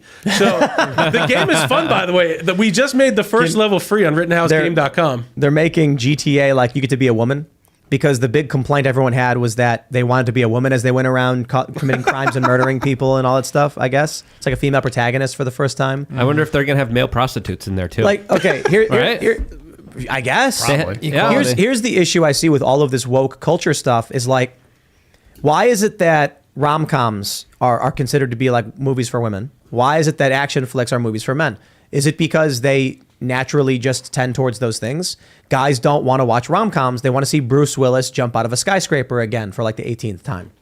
Women don't want to watch a guy jump out of a skyscraper for the 18th time, but sometimes do, especially if they're hanging out with their friends and it's a fun, entertaining flick. But like, what they tried to do, they tried doing a rom-com with only men, that bros movie where they're all gay, and it bombs. And they had in that movie jokes about gay orgies. And I'm like, here's the thing, dude. There's not enough people who understand the context of that humor to understand why it's funny that there's a gay orgy happening, like what the joke is. And then they put women in masculine roles and give them male motivations and wonder why these movies are struggling. I thought Wonder Woman was good because she was strong, Wonder Woman, Diana, but she actually had some like motherly qualities. Like the debate between her and Chris Pine's character was like a pragmatist versus a realist, was like a mother versus a father. It worked pretty well. But then they try and just make films where it's a female with male goals. Take a look at Hunger Games. Mm-hmm. It was a Katniss Everdeen, female action hero whose motivation was to protect her family, but she very much was trying to stay away from the conflict. It was a very different kind of narrative. She didn't want to be involved. She didn't want the war. She says, leave me alone, leave my family alone. And they force her into the conflict. Where typically with a male character, it's like they're thrust into adventure. But then you end up with these weird, we're going to make a movie. We're going to make the main character, who's actually in the book a man, into a woman. And then they wonder why these things don't work. We need right-wing movies too. That's why I'm also putting out a film, anti-white movie.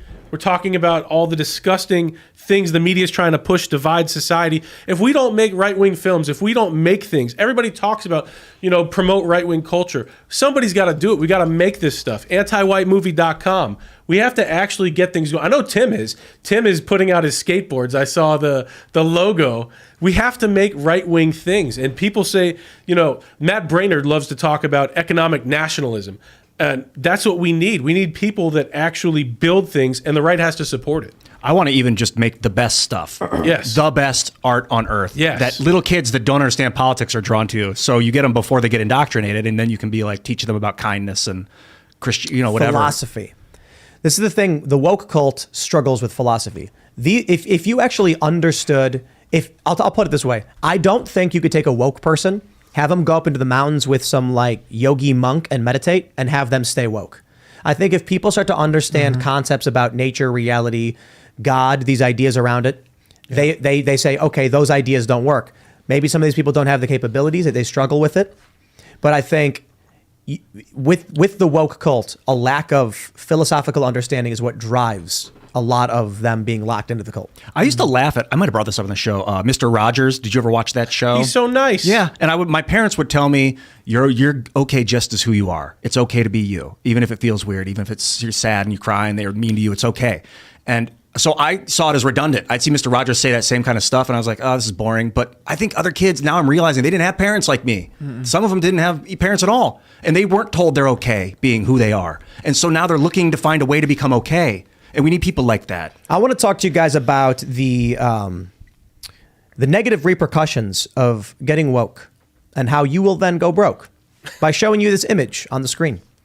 This is a picture of just a circle. I don't think I can actually, maybe I can just make it smaller or something. There you go. It's a T for Timcast. And it is it is the new logo for Timcast Skateboard Company. And we're going to put on all of our stuff. And you can immediately see everybody who doesn't understand what's going on say independent trucks, indie trucks. People are saying, Tim, that's the logo for independent trucks. No, it's not. No, it's not. You are all very wrong. This is the logo for Timcast Skateboard Company. It's a T. Let me pull up this website, independenttrucks.com. Do you see a logo anywhere that looks like that? Here's just the word independent written in a very awful way that's hard to read. Terrible. Let's scroll down. I don't see anything anywhere with that symbol. Oh, what's this down here at the bottom? You can't see it, but it says our logo. Let me click on it. About the Independent Truck Company logo. Independent Truck Company chose the rounded cross logos at its founding in the late 1970s. From day one, the independent logo has represented the passion for skateboarding. The independent rounded cross design is not an iron cross, which has straight sides and is not a racist hate symbol. Independent Truck Company does not and has never stood for the promotion of hate. We strongly denounce all forms of discrimination, racism, hate, and racial injustice. We believe in the power of skateboarding as a positive force in the world. Well, I got news for you. Nowhere on the website that I've been able to find can you see that logo they reference. You see the symbol they use now is this up here in the top left. Get woke, go broke. I hereby officially state. You should probably look for a patent lawyer to go into trademarks and logos through the U.S. government before you decide, because they might still own the logo. I hereby officially state the new logo of Timcast Skateboard Company is this rounded cross symbol. Yeah. Looks cool. And it's not an iron cross. You're right about that. It's a T. Or is it? It's a T. Or is it an iron cross? The iron cross has flat sides. We could even bring them up side by side. I don't know. Maybe we shouldn't. The iron cross wasn't a religious hate symbol. That was the swastika. The iron cross was the symbol of the German, the government before Hitler came to power. He basically used it. I mean, he did use it. But So look. Yeah, the Kaiser. Independent trucks used to have that symbol on all of their trucks. In fact, in our garage right now, I have a box full of independent trucks because those are the trucks that I skateboard on. The trucks are the metal parts, the hangers where the wheels attached to and attached to the board. My favorite truck company. I don't like any of the other ones, and it's got that rounded cross symbol on it. A few years ago, and I only found this out recently, they started getting attacked by woke people because they said that was an iron cross and it was racist. So the company dropped the logo from all their products. All right? Yeah. So here's what I'm thinking.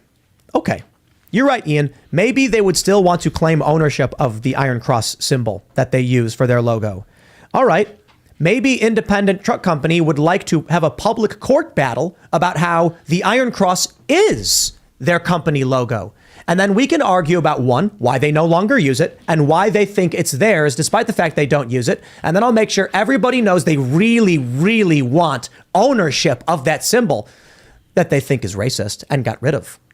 Hey, that's a way to go about it. Look, man, if they don't want to use the symbol and they've taken it off their products, how can they claim to own it? They have stated that they acknowledge the backlash. They acknowledge they were accused of being racist for using that symbol. They don't want to use it, and they took it off all their products. Sure, they'll say, yeah, but it is still owned by the company. I'll make the argument that I'll call their bluff.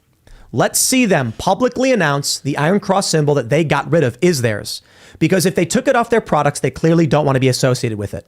I accept those terms. I would love to have their 50-year-old iconic brand logo be associated with my company instead. And if they don't want it, sure. Someone in chat put Iron Cross Land. Iron Cross. Iron Cross. They said it goes back to the Crusades, the Iron Cross. Yeah. Back. And it was used. Well, I guess it's an Assyrian symbol back to 6000 BC. I don't know. Exactly. So I'll put it this way. There's two things to be said. They clearly, they took it off their website. They took it off all their products. They were saying it's not the Iron Cross, it's not the Iron Cross, but they got rid of it anyway. Now, why would they get rid of it? Because they know for a fact it is the Iron Cross. Right. And they know that people were calling them out for using it. They can't own the Iron Cross. I would actually argue one of the reasons they may have gotten rid of it is that I'd be willing to bet a lawyer came to them and said, look, guys, I know you've been using this for 50 years, but everybody is asserting that is the Iron Cross. A judge will not agree with you. That's an original logo. He's going to say that's an Iron Cross. And you can argue you rounded the edges, but imagine someone coming out and taking a swastika and rounding the edges and arguing it's not a swastika. Nice try, dude. Not going to work. I think they may have changed it because they realized they can't actually own that symbol as it is. And this was, like, let's be honest, the catalyst for this was them being called racist and having to get rid of it. But let's play, baby. You want to get woke, go broke? Timcast Skateboard Company will launch a bunch of boards and wheels with that logo, and we'll start selling it. This is what America needs. This is the way forward. Because if we keep giving money to woke companies like the skateboard company Tim's about to take Independent. down, then those companies turn around, they donate to Democrats, they donate to rhinos like Mitt Romney. Like this jerky, this is just the first product from Big Club USA, bigclubusa.com. But we're going to be going after things like toilet paper. If you go into a Target, buy any of the toilet papers. Those companies give to Democrats, give to people like Mitt Romney, Target themselves. All of these companies hate you. They are donating to people that want to destroy you. And so the only way forward, you have to create economies within ourselves. You can't keep giving your money to your oppressor and say, why aren't we winning? You have to empower people in your own community to lift us up. That's Tim Skateboards. That's bigclubusa.com. I just want to point out how on their website, at the bottom of the website, on every page, you can see it says our logo. And then it brings you to this apology of like, no, it's not an Iron Cross. We're not racist. Please, please. I think by saying that and then later taking the logo off all their products, they asserted it was bad and they didn't want to use it and they didn't want to be associated with it. Mm-hmm. Did they just? So I don't think they have a right to claim that symbol belongs to them. And so it's ours. Did they just skateboards now. They just take it off like within the last week or something? No, it's been years. When I search Independent Truck Co., it comes up on the search result on the right. The iron. But their 3 cross. years ago, the company dropped the logo from their products. But like right in here on the search, it shows it when it. That's unrelated to the company. Ian. Okay. It used to be their logo, and they decided they didn't want to use it anymore. Yeah. So I would like to see this company argue in court that they do want to be associated with the Iron Cross. Please, Independent Truck Company, stand up loud and proud and say that the Iron Cross is your logo and that no one else should be allowed to use it. I would love for you to publicly announce that. And then we'll make sure we get enough press about it so that everybody knows that's your logo. Look, man, this is a couple different things. I grew up skateboarding. That is the Independent logo. I should say it was the Independent logo. And I am offended that this company cowered in fear because people accuse them of being racist for using that logo, whether it's the Iron Cross or otherwise. Mm-hmm. When I was younger, we had conversations. Is that the Iron Cross? Are they Nazis? And then, we learned exactly what Ian said. Assyrians, going back thousands of years. It has nothing to do with it. It is not a swastika.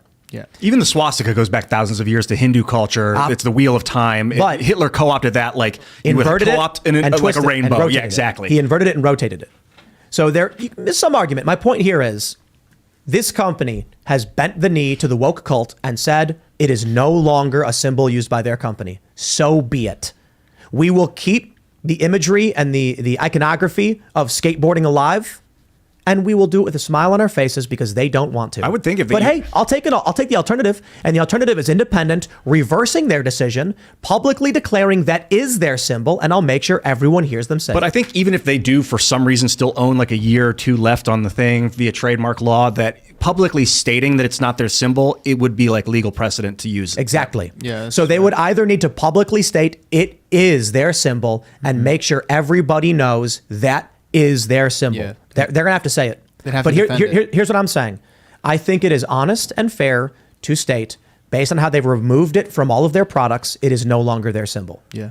Now, if they want to argue otherwise, I'm willing to hear them out. If they don't want to use that symbol, I have no problem using it. And I think it would be very, very good for my brand to adopt something they've abandoned. Yeah, why not? Get woke, go broke. You want to play games? We'll play games. Yeah, you're like forcing their hand. It's the what do they call it? The FAFA chart. Yeah. FAFA chart. Yeah. What's No, that? I'm FAFO. Sorry. FAFO chart. The F around, find out. Yeah, there's the meter of like how far you go and then the ramifications. Yeah. So I was talking to some skateboarders earlier who were explaining to me how the industry's become ridiculously woke in crazy ways. And they brought this to my attention, and I said, wait, Indy dropped their logo? And it's like, yeah, they don't use it anymore. It's off all their products. They took it off the trucks themselves. And I was like, so I can use it now. Yeah. And everybody started laughing, and I'm like, you think I'm joking? Like, bro, if you told me when I was 14 that I'd have a company that had that logo, I'd have told you were crazy. It's impossible. Yeah, if McDonald's stopped using the golden arches, I'd snag it up. 100%. What are you going to use it for? Whatever, man. Who cares, Just man? Put it on my wall. Yo, if you don't want to use Start a something because company. you don't want to be called racist, bro, there's people who are willing to take that opportunity.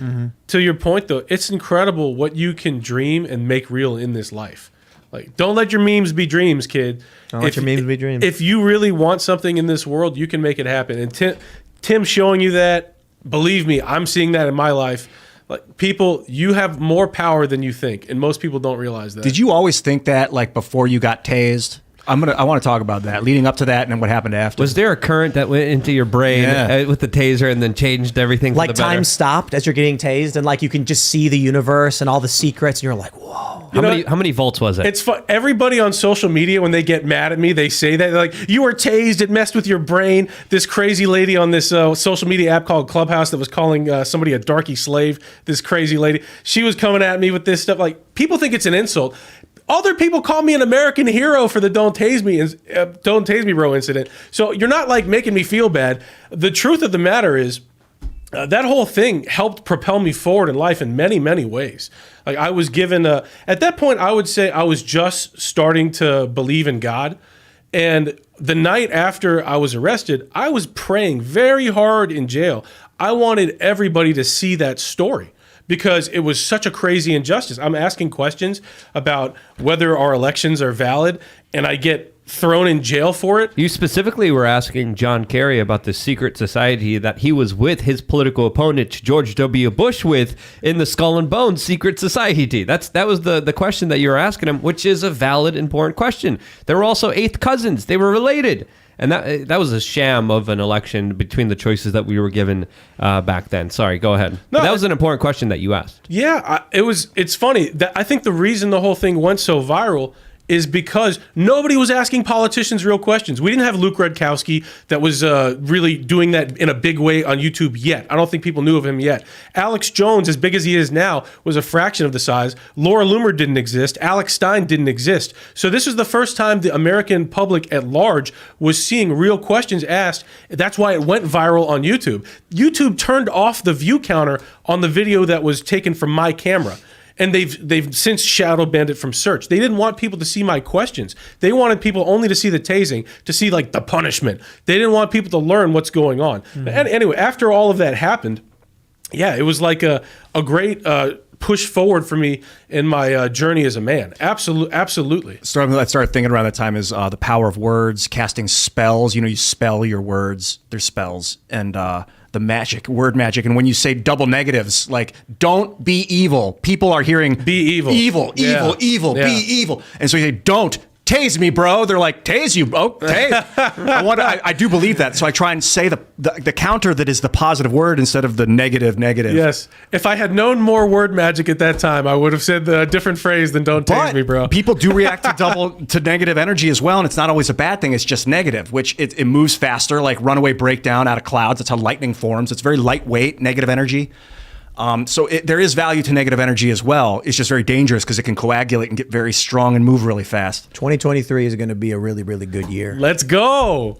I think, there's talk about recession and stuff, maybe, but someone commented earlier today and said, no way. It's actually going to be really, really good for the US dollar because all the bad stuff is hitting foreign countries who rely on the US reserve currency, and they're going to be forced to buy dollars, strengthening our buying power. And I'm like, that sounds really awful, like an awful thing to celebrate, I guess. Yeah. Like the suffering of others results in us doing well.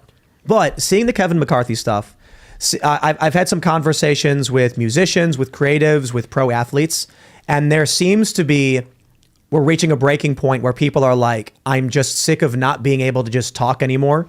I'm sick of the wokeness and I'm done with it. And we're seeing the wokeness fail to actually push back in a lot of ways. I want to save some of the big announcements that may be coming out in the future, but I'm hearing a lot of really, really, really good stuff about breaking the woke narrative and breaking the mold and bringing us back to sanity. So I'm excited. I was watching. I'm just sorry. I'm going through the comments on my post about the Indy logo, and I'm seeing the response from people, and I'm getting messages from some pro skaters, and I'm just like, this is good. We're gonna win. You can take over, bro. The whole lane is available to people with new energy that want to do things. The old industry, it's all woke. People are sick of it. We can make things and take over and put away. Let the boomers go to sleep. You had your time, boomers, but the based millennials, we're actually going to build the new industries. Last night I was watching a video from Dr. Robert Malone talking about the vaccines and COVID and all these things, and I was thinking and I've been watching a lot of these doctors now that are allowed to speak. The COVID narrative has been lifted. Now we're realizing okay, it's transmissible. You survive it usually. And people are talking about it. They're pretty open about it. I'm like, how are these people still alive? I'm thinking all these doctors and me and us, and how are we still alive when we've been doing this? It's because we're supposed to be, because they're not there to stop us. They're just trying. They're trying to do their thing. We're trying to do ours, and we're better. People speak up. You can't stop people from speaking up. You never have been able to do that. Amen. I could go on probably a 2-hour video monologue about that. And maybe 2 I hours? should. Yeah, I could go is many long hours. on that. I got 2 hours. Go ahead. Yeah, let's go. Hey, go No, ahead. I'm just reading the comments, and I posted on Twitter and Instagram the logo. A lot of people immediately understood. They realized the point. This company wanted to get woke. This company was bending the knee to woke people, and so they've given up what is worth probably hundreds of millions of dollars in brand value that you just can't buy. It's so weird. 1978, and they said, you know what? We're going to disassociate ourselves from who we are. When I was told this happened, and I'm like, I've not been following a whole lot of skate scene stuff, company wise. I watch a lot of skaters and I watch Barrick stuff. So when I looked it up and I saw what their new logo is, I was like, is that what they're doing? That's terrible. Yeah. Wow. Yeah, you can't read it, and it still throws back to the cross days. So maybe they should just flatten it out and have just the word independent, because that's illegible. Nah, That's get woke, go broke. I can't read it. They've destroyed their company. Yeah. They've decided to just throw in the towel. And it's so sad to see that they've given me this logo, but they really don't want to use it anymore. And I will take it from them. And you know what? All of the heat and all of the all the hate and all the woke people and Antifa who are going to be yelling at me, I'm willing to accept that negative consequence that they're clearly not. The best marketing squad on the planet, the crazy leftists. Yeah, when they hate something, our side loves it. Ian says it. If McDonald's stopped using the golden arches, he'd snag it up. Ooh, that's capitalism, You'd be baby. nuts not to take it. You know what I mean? Seriously. It's So- crazy to see trucks without the logo on in the first place. When I grew up, it was the same thing. It was everywhere. And I looked up. I went to the store and I looked, gone. It's Yeah, just straight yeah. metal. And I'm like, dude, they really said they don't want it anymore. I'm like, I will begrudgingly take it. And all those stickers at every skate park and every video that has that symbol, that's Timcast skateboards. Now, let me tell you something. If you could go to someone as a marketing guy, all the advertising people, listen, if you could go to a company and they're like, we want to hire you for a big ad campaign. And the guy said, what if I was able to get your ads back in time? They'd be like, what? How can you get an ad for my company back in time? Watch this. And then you put on a skate video and everyone's wearing that symbol on their helmets, on their boards. Yeah. And that's the symbol for Timcast skateboards. I know. Thank you. Thank you very much. Thank you.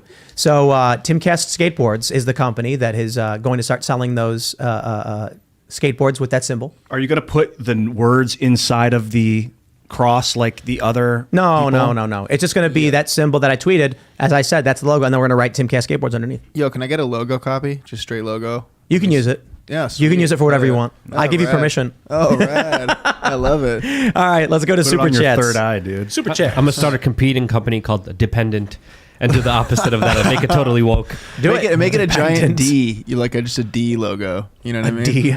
It's perfect. All right, let's get some. Here we go. Porkins Holt says Tim is correct. You just use your trademark to maintain its active status and gain USPTO protection. I've hereby announced to the world on this large program that symbol is associated with my company, with Timcast Skateboard Company. So, nobody better use it. Except, I'll give you permission if you ask. Oh, that's nice. Yeah, Ian, you can use it. Okay, thanks. Okay, cool. All right, let's go to Super Chats. If you haven't already, would you kindly smash that like button, subscribe to the channel, share the show with your friends, become a member at timcast.com. We're going to have a members only show coming up for you about 11 p.m. and it's going to be fun, spicy, and not so family friendly. Faster. That was quick. I could probably go faster if I actually wrote something out and memorized it. I could probably go faster than that. You just that was just you me double saying it over and over and over and over and over and over. Is that what you do? Yeah, if you keep doubling the speed. You sound like Ben Shapiro eventually. Buy my goal. Ben Shapiro. He can't talk as fast as I can. But people were saying they watch me on one. People would be like, I like watching podcasts on 1.5 times speed, except for Tim Pool and Ben Shapiro. And I'd be like, oh, I take it as a compliment. We get through the subject as quick as we can. We say a lot. Forever Running says, Tim, open a coffee location in Nashville. Strike a morning show deal with Crowder. These are my requests. That'd be a good coffee ad, actually. Are you speaking really quick? Coffee ad? Yeah, you being able to speak Oh, really, like really after he fast sips and the it's- coffee. It gets faster. That'd be great. That'd be a good coffee ad. Like Beavis and Butthead. You can tell if I've had coffee before a show. Tweaking, huh? Like, I've not had a coffee before a show, but we got these espresso machines, and They're it's great. It's so good. You know what I do? I do for after dinner, because it helps with digestion. Digestion. I'll take a single shot of delicious, and right now we have in our machine coffee brand coffee, because Jeremy the sent quartering. Oh, yeah, shout out. It's so good. He sent us a bunch. And it's like, it pains me to say it because like we're going to be launching our own coffee, but Jeremy's coffee is legit. And I'm using right now the light roast for the espresso. Single shot. I put a little bit of cocoa in it and then a bit of heavy cream and stir it up. Is it just sugarless dark cacao powder? Yeah, just Oh, man. little And then chocolate. do you actually shoot it Super or healthy. do you sip on it? I sip on it. I enjoy it. IV intravenously. He gets it injected. I like into to his get veins. it. by the No, way. Luke puts it in his butt. You guys ever hear that guy that he, Not a lie. that girl injected? Not a lie. Also, too much caffeine also depletes your magnesium, so make sure you're getting enough magnesium. Lots of people are not getting enough magnesium, surprisingly. And you get magnesium in green When, vegetables and the chlorophyll. It is the anchor of the chlorophyll molecule. When I Magnesium. Check out chlorophyll I was molecule. Stay away from I was feeling a little sick. You know, we got COVID, then we got better, and afterwards, I put in a call to my doctor, Joe Rogan, to ask him about what I should do for my health, and he told me to take vitamins. And I think it's funny to call him that because it's like, this is a true story. When we got sick, I talked to a doctor, and they were just like, stay home, stay in bed. I started getting really sick. I hit up Joe and asked him, I heard you did something. What did you do? He told me to call a private doctor, and I was like, let me call and see what I can find. They gave me a different prescription. A week later, I hit up Joe to thank him. I was like, bro, seriously, thank you so much for like, you know, just the conversation and telling me about what you're doing, how you're doing it, and all that stuff. And then he was like, are you taking vitamins? And I was like, no. And he goes, bro, take vitamins. I'm not joking. Seriously, start now. And so I've been taking vitamins ever since. Yeah, I should, when I'm on TV and saying what you should do, I'm not a doctor. And if green vegetables might not be right for you, I don't know if that's the right place for you to derive your magnesium from. It's the way I do it. I've recently been taking magnesium. My mom gave me these little calm, little chewy things. Stay away from I that. guess. I would get it from a different source. But do you magnesium is legit. A lot of people need more magnesium. But Be careful, too much makes you poop. exactly. That's why I think I'm going to be doing Luke butt chugging coffee brand coffee. Dude, and you can use that logo. Use that logo for butt coffee. Which one? The cross thing. Which cross thing? The cross logo we just The talked independent? about. No. The dependent? No. I'm going to do the dependent butt chugging coffee. Yep. So that's going to come. That's going to be coming soon. So Actually, pay attention that's to a that. better idea. Dependent. Dude. Because like they're gonna have the choice between being called racist and having that logo associated with putting coffee up your ass. Hey, I'm starting the business. it's like the it's crosshairs? official. I officially declare here. You'd be like, pour your coffee here, and it's like the crosshairs over there. And then the commercials. My No, the goodness. cross is a puckered anus. Yeah, right. And then coffee's gonna be spilling out of it, like flying out of it. And then there's gonna be like someone Yeah, rotating. go broke. Someone's gonna be rotating, and the coffee's gonna be like, you know. Dude, the magnesium molecule looks like the THC molecule. Yeah. What magnesium would you recommend me use? Do you have a particular one you take? There's a lot of different forms of magnesium. Do your own research, but a lot of people are deficient in it. But Yeah. a lot of the mainline brands usually just have a lot of other stuff mixed into it and impurities and really bad stuff that are not good for you. Ask your doctor about blood work, so Yeah. they can tell you about what you may or may not be Exactly. missing, and they can give Right. you good advice. But it's one thing to be like, maybe you're missing magnesium, but maybe you're not. you get your blood work done. They can tell you if you've got stress. They can tell you about your cholesterol. They can tell you about vitamins, iron, all that. Do that at least once a year. That's what I recommend to people to do on my members area. I'm like, get blood work once a year, see where your levels are at, and then kind of try to naturally fix it. You can't naturally fix it, supplement, and then try to fix any problems. All right, we got to read more super chats here. We got Metallic Blade says the Republicans are delaying the vote until January 6th, and then they will all vote for Trump. The J6 secret Trump insurrection. Clem Everly says, I am a retired military police. I cannot tell you how many times in training myself and countless others did in fact say, don't tase me, bro. Let's go. It was epic. It's still a meme today. It was the way you were saying it too. They put it in Minions, the new Minions movie. Yeah, can we pull it up? Yeah, he uses a cheese gun, and the guy behind the counter says, don't cheese me, bro. I appreciate it. People were mad they did that too. Like, don't you know he's a racist? How dare you use his meme? Can we pull that video up? Is that easily snaggable? Probably. Maybe, but maybe we'll get it for the members only because I got it's super chats pulled up. hilarious. Let's grab some more. Chappelle used it. A lot of people, we got Niboopsh saying, adjourn until January 6th, Insurrection 2, Trump the Speaker Boogaloo. If that actually happened and Kevin McCarthy was in on it, I owe that man an apology. I would buy him a pizza and a cake and be like, thank you, sir. But come on, he's not doing that. No. McCarthy comes out and says, the whole reason we delayed the vote was so that we could all nominate Trump, and they all start clapping and cheering. I'd be like, I was wrong.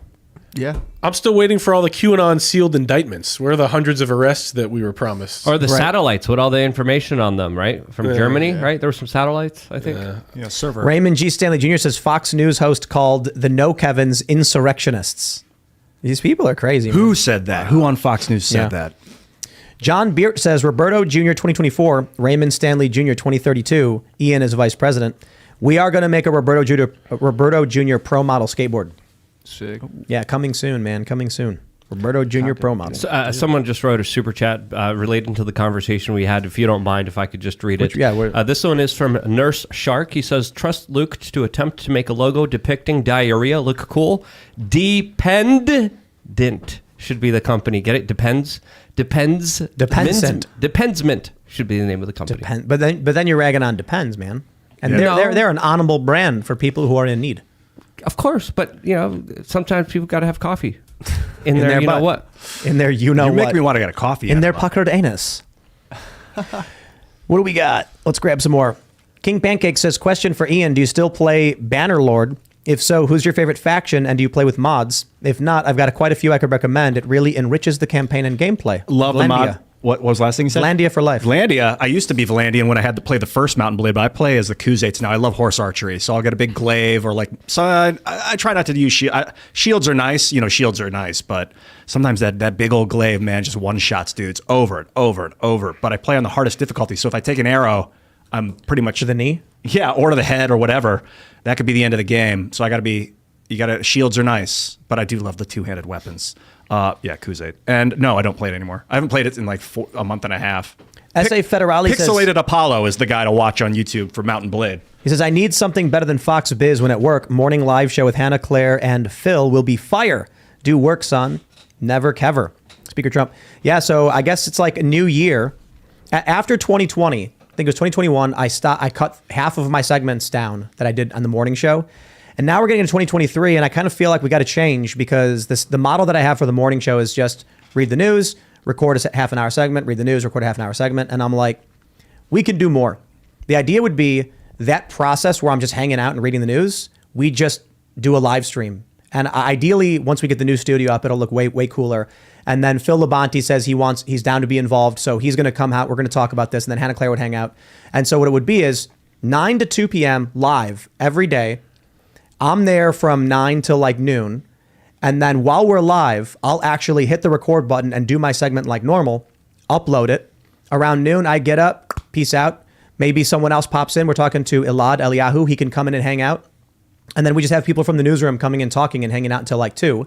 Or maybe depending, we have someone come and do an hour because then we have Pop Culture Crisis at 3. Mm-hmm. So what this will do is be infinitely more fun, generate new content, utilizing new space, allow me to have assistance in the work that I do and get done quicker. And I just think it'll just be fun. That's all I'm thinking about. I'm like, what are we doing? It's been we're going on. I did 2021 and 2022 with the same model. I'm getting bored. Let's spice it up. Let's do something in the morning. And the technology changes, so your tactics change. Like I used to be obsessed with video responses on YouTube, but I think it's a defunct tech now. Like you make Twitter video responses in Twitter threads with @ tags. It's way easier to follow, I think, than the old. I wouldn't know since I'm banned on Twitter. Elon Musk, restore @ Andrew Meyer. Trucker and Tourist says this is for Ian. First half an hour Ian with the consecutive 20s. Keep it up. Thanks, dog. That's right. Dropping those 20s. Holla. Trace Ventura says Boebert filmed the Knowles interview in Tim's garage, LMAO. The background did look like my garage. Yeah.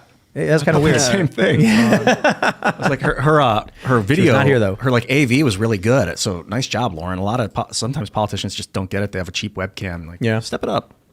Well, You the can do it. audio could have been better. You can but, do yeah. it. Yeah, that's all right. Kalishnikov says pre-campaign Trump was better because it was just a man and his Twitter. Now it's a man surrounded by an army of consultants and advisors and his Truth Social. I think this explains his latest spree of PR blunders. I also want to mention that I put up a poll as kind of a joke. It says, did you smash the like button? It's at 61% yes and 39% no, but we actually have way more likes than we typically get. So I guess the poll works to get people to hit the like button. Yeah, I clicked yes and then immediately clicked the like button. So I lied, but I then made it right. I do appreciate it. I was just thinking, because we did the poll on, is it funny that McCarthy lost 11 times? Everyone said yes. Of course. And then I was like, we normally put up a thing saying smash the like button, so I did a poll. I think we'll do various silly polls in that way every day just for fun. Reese Mendocino, red trickle for the win. Enough to yeet the Democrats, but not enough to give the commie Republicans all the power. Heart. Hear, hear. This is a brutal one. Pro Gun says Dan Crenshaw is just John McCain without the depth perception. Oh, That's mean. dude. But he is McCain. You know, I accept that one. Yeah. Cassandra Fairbanks has the greatest McCain tweets of all time. Just talking about him burning in hell, and I love her for that. Who was it? I think it was Trump. He said, like, after McCain died, something about looking up. Remember that? He was like, I hope maybe he's looking down on all of us and waving ... or up. Or something like that. And then everyone, I was laughing my ass off. Funny one. Looking up. That's a brutal thing. Yeah. Like Wow, even man. with Hitler's death, I'm glad the threat is gone, but it's horrible that happened to him and that he became that. It sucks that death has to happen when I think so. I think I often talk about my religious views are much about creating systems, creating life, creating ideas, and not destroying them. So the idea that destruction is necessary for the preservation of creation is a sad thing. It's very real though. That's what eating is. Yeah. Yep. you know You're what- breaking things down and absorbing it and Do changing you know what the it. Messiah is supposed to bring, though? It's supposed to bring the end of death, the end of pain, suffering, and death. So what you wish for, that's what we're supposed to get to. Stem cells. That's why we have this life regeneration therapy. That technology, they're talking about immortality tech right now. Rav Berg has a great book, Immortality by Rav Berg. And like, there's going to be a scientist who's working on the breakthrough, and his name is going to be like Jesus Martinez or something. And he's going to be like, you know, I think we've cracked stem cell regenerative therapy to reverse aging. Everyone's going to look at each other and be like, It'll come out of Harvard. David Sinclair. I think that technology will come one day. no, Jesus Sinclair. Jesus. The question is, are the people like Hillary Clinton's of the world going to control it, or will it be for everyone? I wouldn't be surprised if they already have it and they already control it. Huh. All right. Leland Taylor says Fetterman for unable to Speaker of the House. Oh my God. Bravo. He's recovering. I haven't seen him lately. You guys see anything? Dave says Justin Amash for Speaker, an actual unity option who wants to fix and open the process. I don't think so. Heck Why no. not? What do you guys Because think? because the idea with an Amash speakership is that he compromises with the Democrats and then nothing actually happens. It's like, dude, the Democrats ran roughshod over Trump, the MAGA candidates and everything with subpoenas and J6 committee. Republicans need to investigate malfeasance and get accountability. You bring in one of these unity candidates and they're going to say, now, everybody lay down your swords and we're going to get through this together. Nah, we want subpoenas. We need investigations. That's right. Carlo Magno TV says, Andrew, Trump is playing 4D chess. He nominated McCarthy because he knows he will be shut down.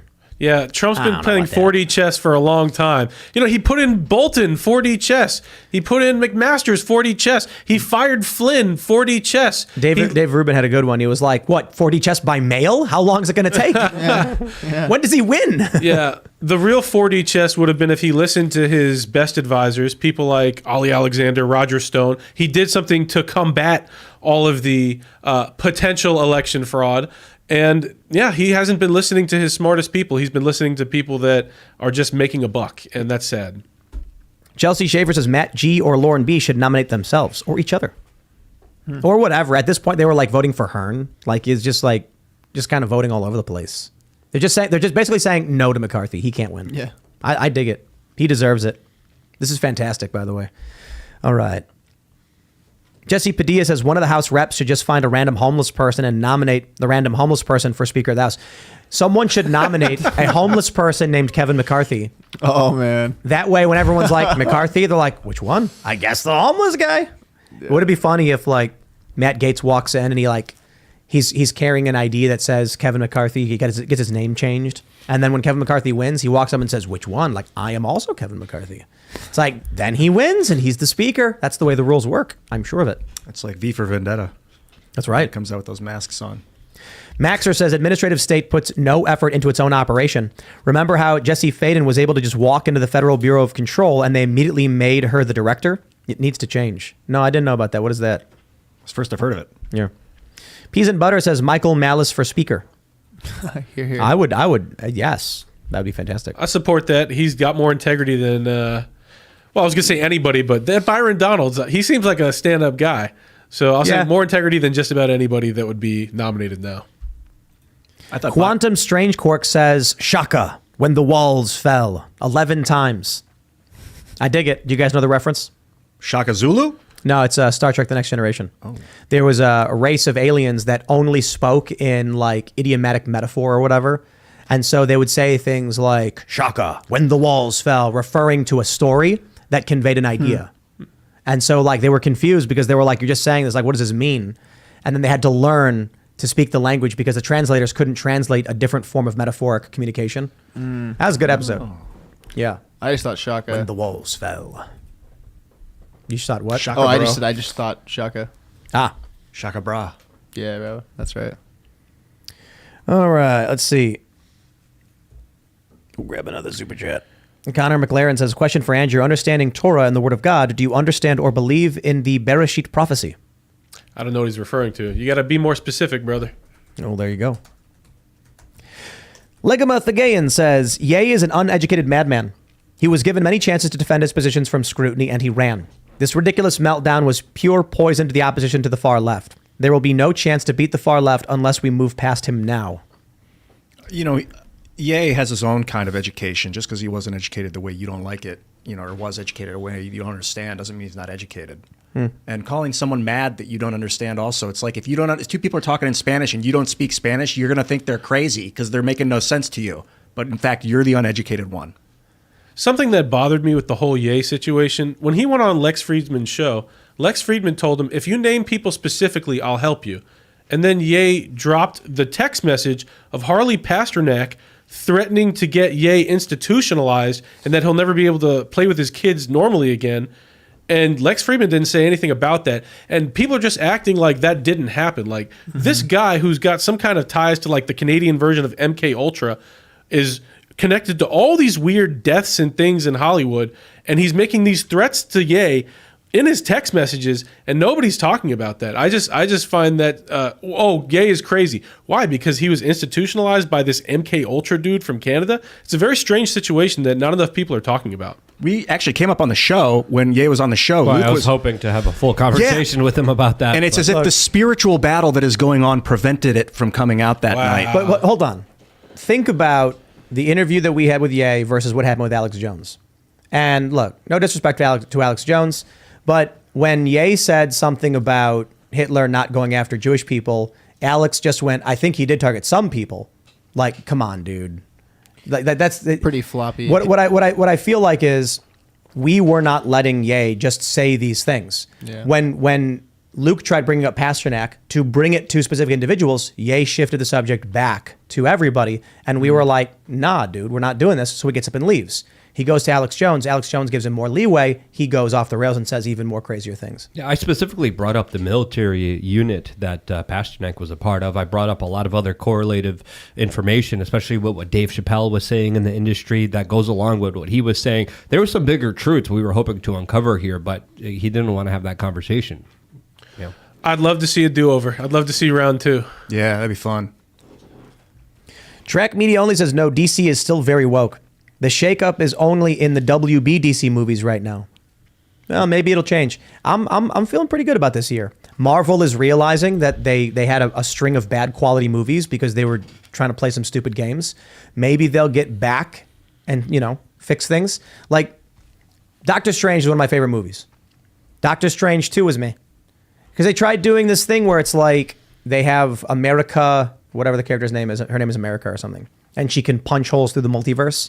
I get what they're trying to do. They want to do Secret Wars, but too much of modern Marvel is what they're trying to bring in diverse characters because they want to expand their market share. I can respect it.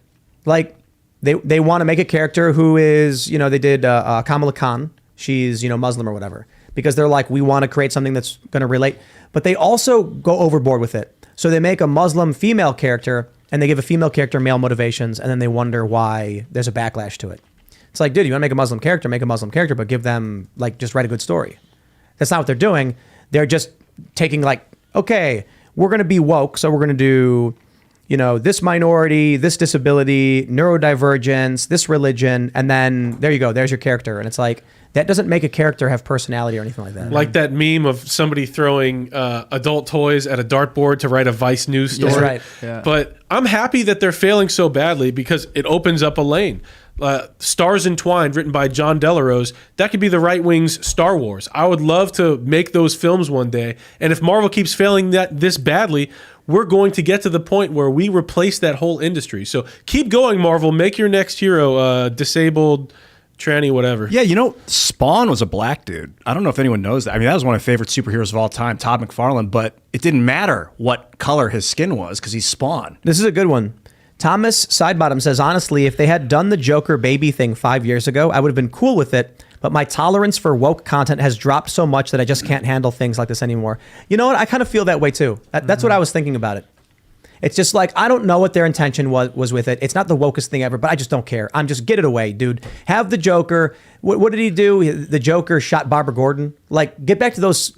What I liked about a lot of those comics in this era, the late 80s and stuff, was that comics went from being silly, hokey, Batman in the 60s or whatever, to really dark stories where it's like the Joker legit paralyzes a woman. Crazy stuff. Was that like Moore? He was kind of attributed with I think so. Alan Moore. Yeah. And then Jim Lee brought a lot of really interesting. Frank Miller. That's Batman right. Year One. Miller. Yep. Yeah. And Watchmen was also very good. So it's like taking these ideas of superheroes, but then applying like a kind of a dark reality to it. Joker shot Barbara Gordon through the stomach, pierces her spine, and she gets paralyzed, becomes Oracle. That's a brutal story, dude. Now it's just like the Joker's pregnant and barfing up mud. Okay, I guess. Took the claws off of it. Where are we at? Brody Nevis says, hey guys, love the show. Ian, I would love to be a part of the D&D show as a player. Haven't done any acting VC work, but I'm willing to do that to be part of the show. I think there was a miscommunication. We're not looking for players. We're looking for a DM that can also play every once in a while if I want to DM, because I like DMing too. It's just a lot of work to come up. I was actually thinking last night I might DM. I think we got 6 people to play, or 5, and then a rotating The thing. problem is everybody here's got a job. And it's good time consuming, 3, 4, 5 hours on the weekend, Right. every weekend. Is that Yep. something we want to do? I mean, we might need players. Just professional D&D. Can you No, imagine well, being a yeah. professional player? But it's really more like a professional, imaginative party friend. How did the Critical Role find each other? Were they all friends before they started the D&D thing? I wouldn't be surprised if they did a casting of charismatic people who understood table games and then said, well, don't worry, we can teach you how to play D&D, have fun. And then they bring in guests periodically or something. Casting. That would be like DC, where you need like a casting agent. We need a place, people to come in, read on camera, send video. But I don't know. Not there yet. Not there yet. You can always send me a link to your resume, meaning video of your work, of you communicating with players. I want to see your campaign setting. I want to see how you interact with the speed, the cadence. I need to see all that before I know if I want to work with you. S.A. Federale says, also on independent trucks, you are legally required to protect your patents and trademarks or you lose them. Yeah. I am saying outright, I think when they took those logos off, they officially said, this is not us anymore. Yeah. I am using that logo. It is Timcast Skateboards. And Dependent Butt Chug Coffee. Damn right. Up your coffee. Well, no, that's... Yours coffee. There's going to be a lot of puns we can make with this, but I'm running with this. I'm already reaching out to a company that does coffee for you know what. Wow. Alex Rodriguez says, Tim, as a Spanish speaker, when you said the name Zatanna, it sounds too similar to the Spanish name for Satan, Satanas. The Joker got busy with the devil. Excuse me. No, Zatanna is like a stage magician. Her character is like she wears the traditional spandex and like top hat, and she has a wand. And I don't know too much about her character. She looks like a magician's assistant, but she can actually do magic. Yeah, exactly. She cursed the Joker? I guess. Okay. She impregnated him. So a lady impregnated the Joker with magic. And then he barfed up mud that was also a baby. And then it turned into him. I mean, just brilliant stuff. Genius. Genius, really. You know, my thing is like, I do like wacky, weird stuff sometimes. But that was a good point. Like my tolerance for wokeness also is very low. When they do it every single time, you know there's an agenda, and it's just it's enough. You just know that they're not focusing on the story; they're focusing on a narrative that they want you desperately to believe in, and that's when I know like this show's going to be crap. Yeah. They don't give a damn about they don't give a damn about entertaining you. They give a damn about indoctrinating you. Yep, that's a big difference. Porkson Holt says, Tim is correct. You just use your trademark to maintain its active status and gain USPTO protection. And they're not using it. I officially am. I officially announced I'm using it. Earlier today, you officially announced it. That's right. Now, if anybody uses it, I've already said it. You're infringing on my trademark. That's the Timcast. You do not want to get into a trademark it's a fire logo, Tim. Yeah, I like it's a good one. It's a good one. Yeah, I'm gonna sell stickers, and Timcast Skateboards will sell boards. You know, maybe we'll make a drink and we'll put that on the can.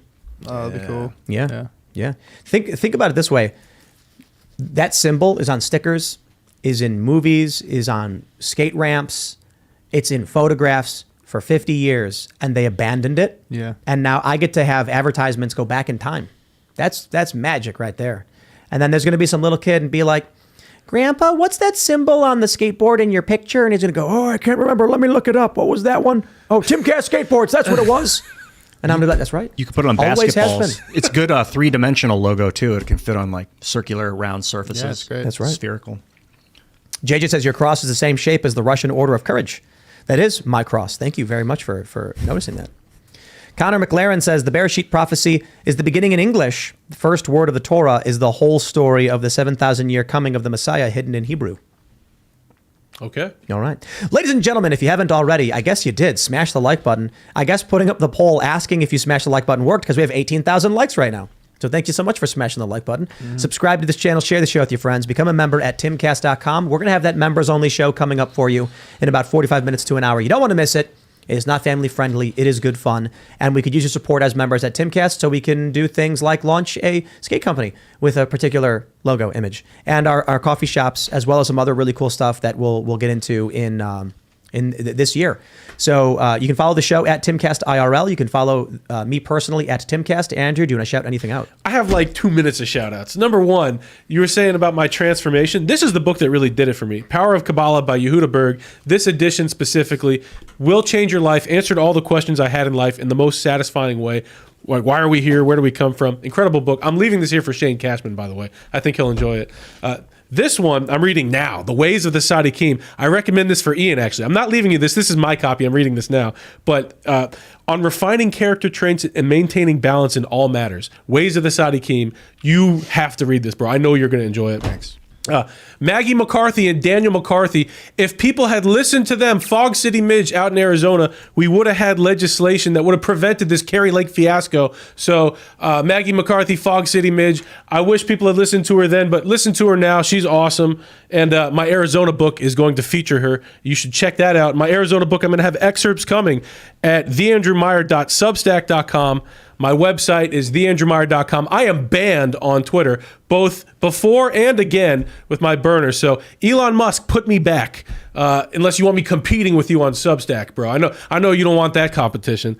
And also, Alpha Jerky. Get the Alpha Jerky. Tim loves it. Tim Pool loves the Alpha Jerky at BigClubUSA.com.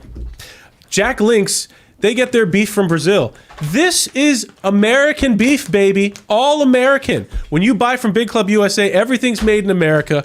Everything supports America First Patriots. What's the Timcast promo code? Promo code Timcast. Is that real? Not yet, but it will be. Promo code Timcast coming soon.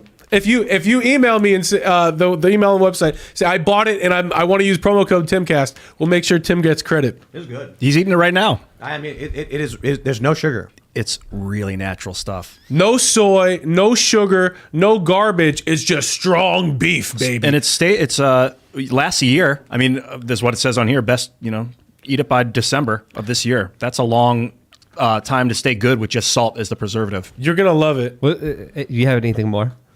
Any more jerky? No, things you're promoting. Yeah, a couple more. Okay, go. A couple more. I got a long list of credits, but yeah. Shout out to Old Row Swig, also banned from Twitter. Bring back Old Row Swig too, Elon. Banned for no reason. Another incredible right-wing entrepreneur, the founder of Old Row. He's helping us out with BigClubUSA.com, and yeah, shout out to Swig. He's great. He's done millions of dollars of sales, and he's helping us with BigClubUSA.com. He's a legend.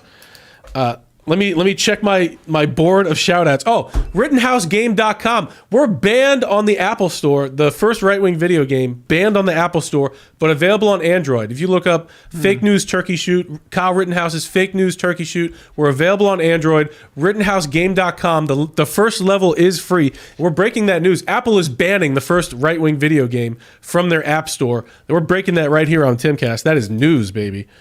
And Andrew, you're gonna make me get out a taser here in just a couple of seconds here. Don't tase me, bro. I just wanted to hear that. Dave Chappelle did a great rendition of that. Anything else?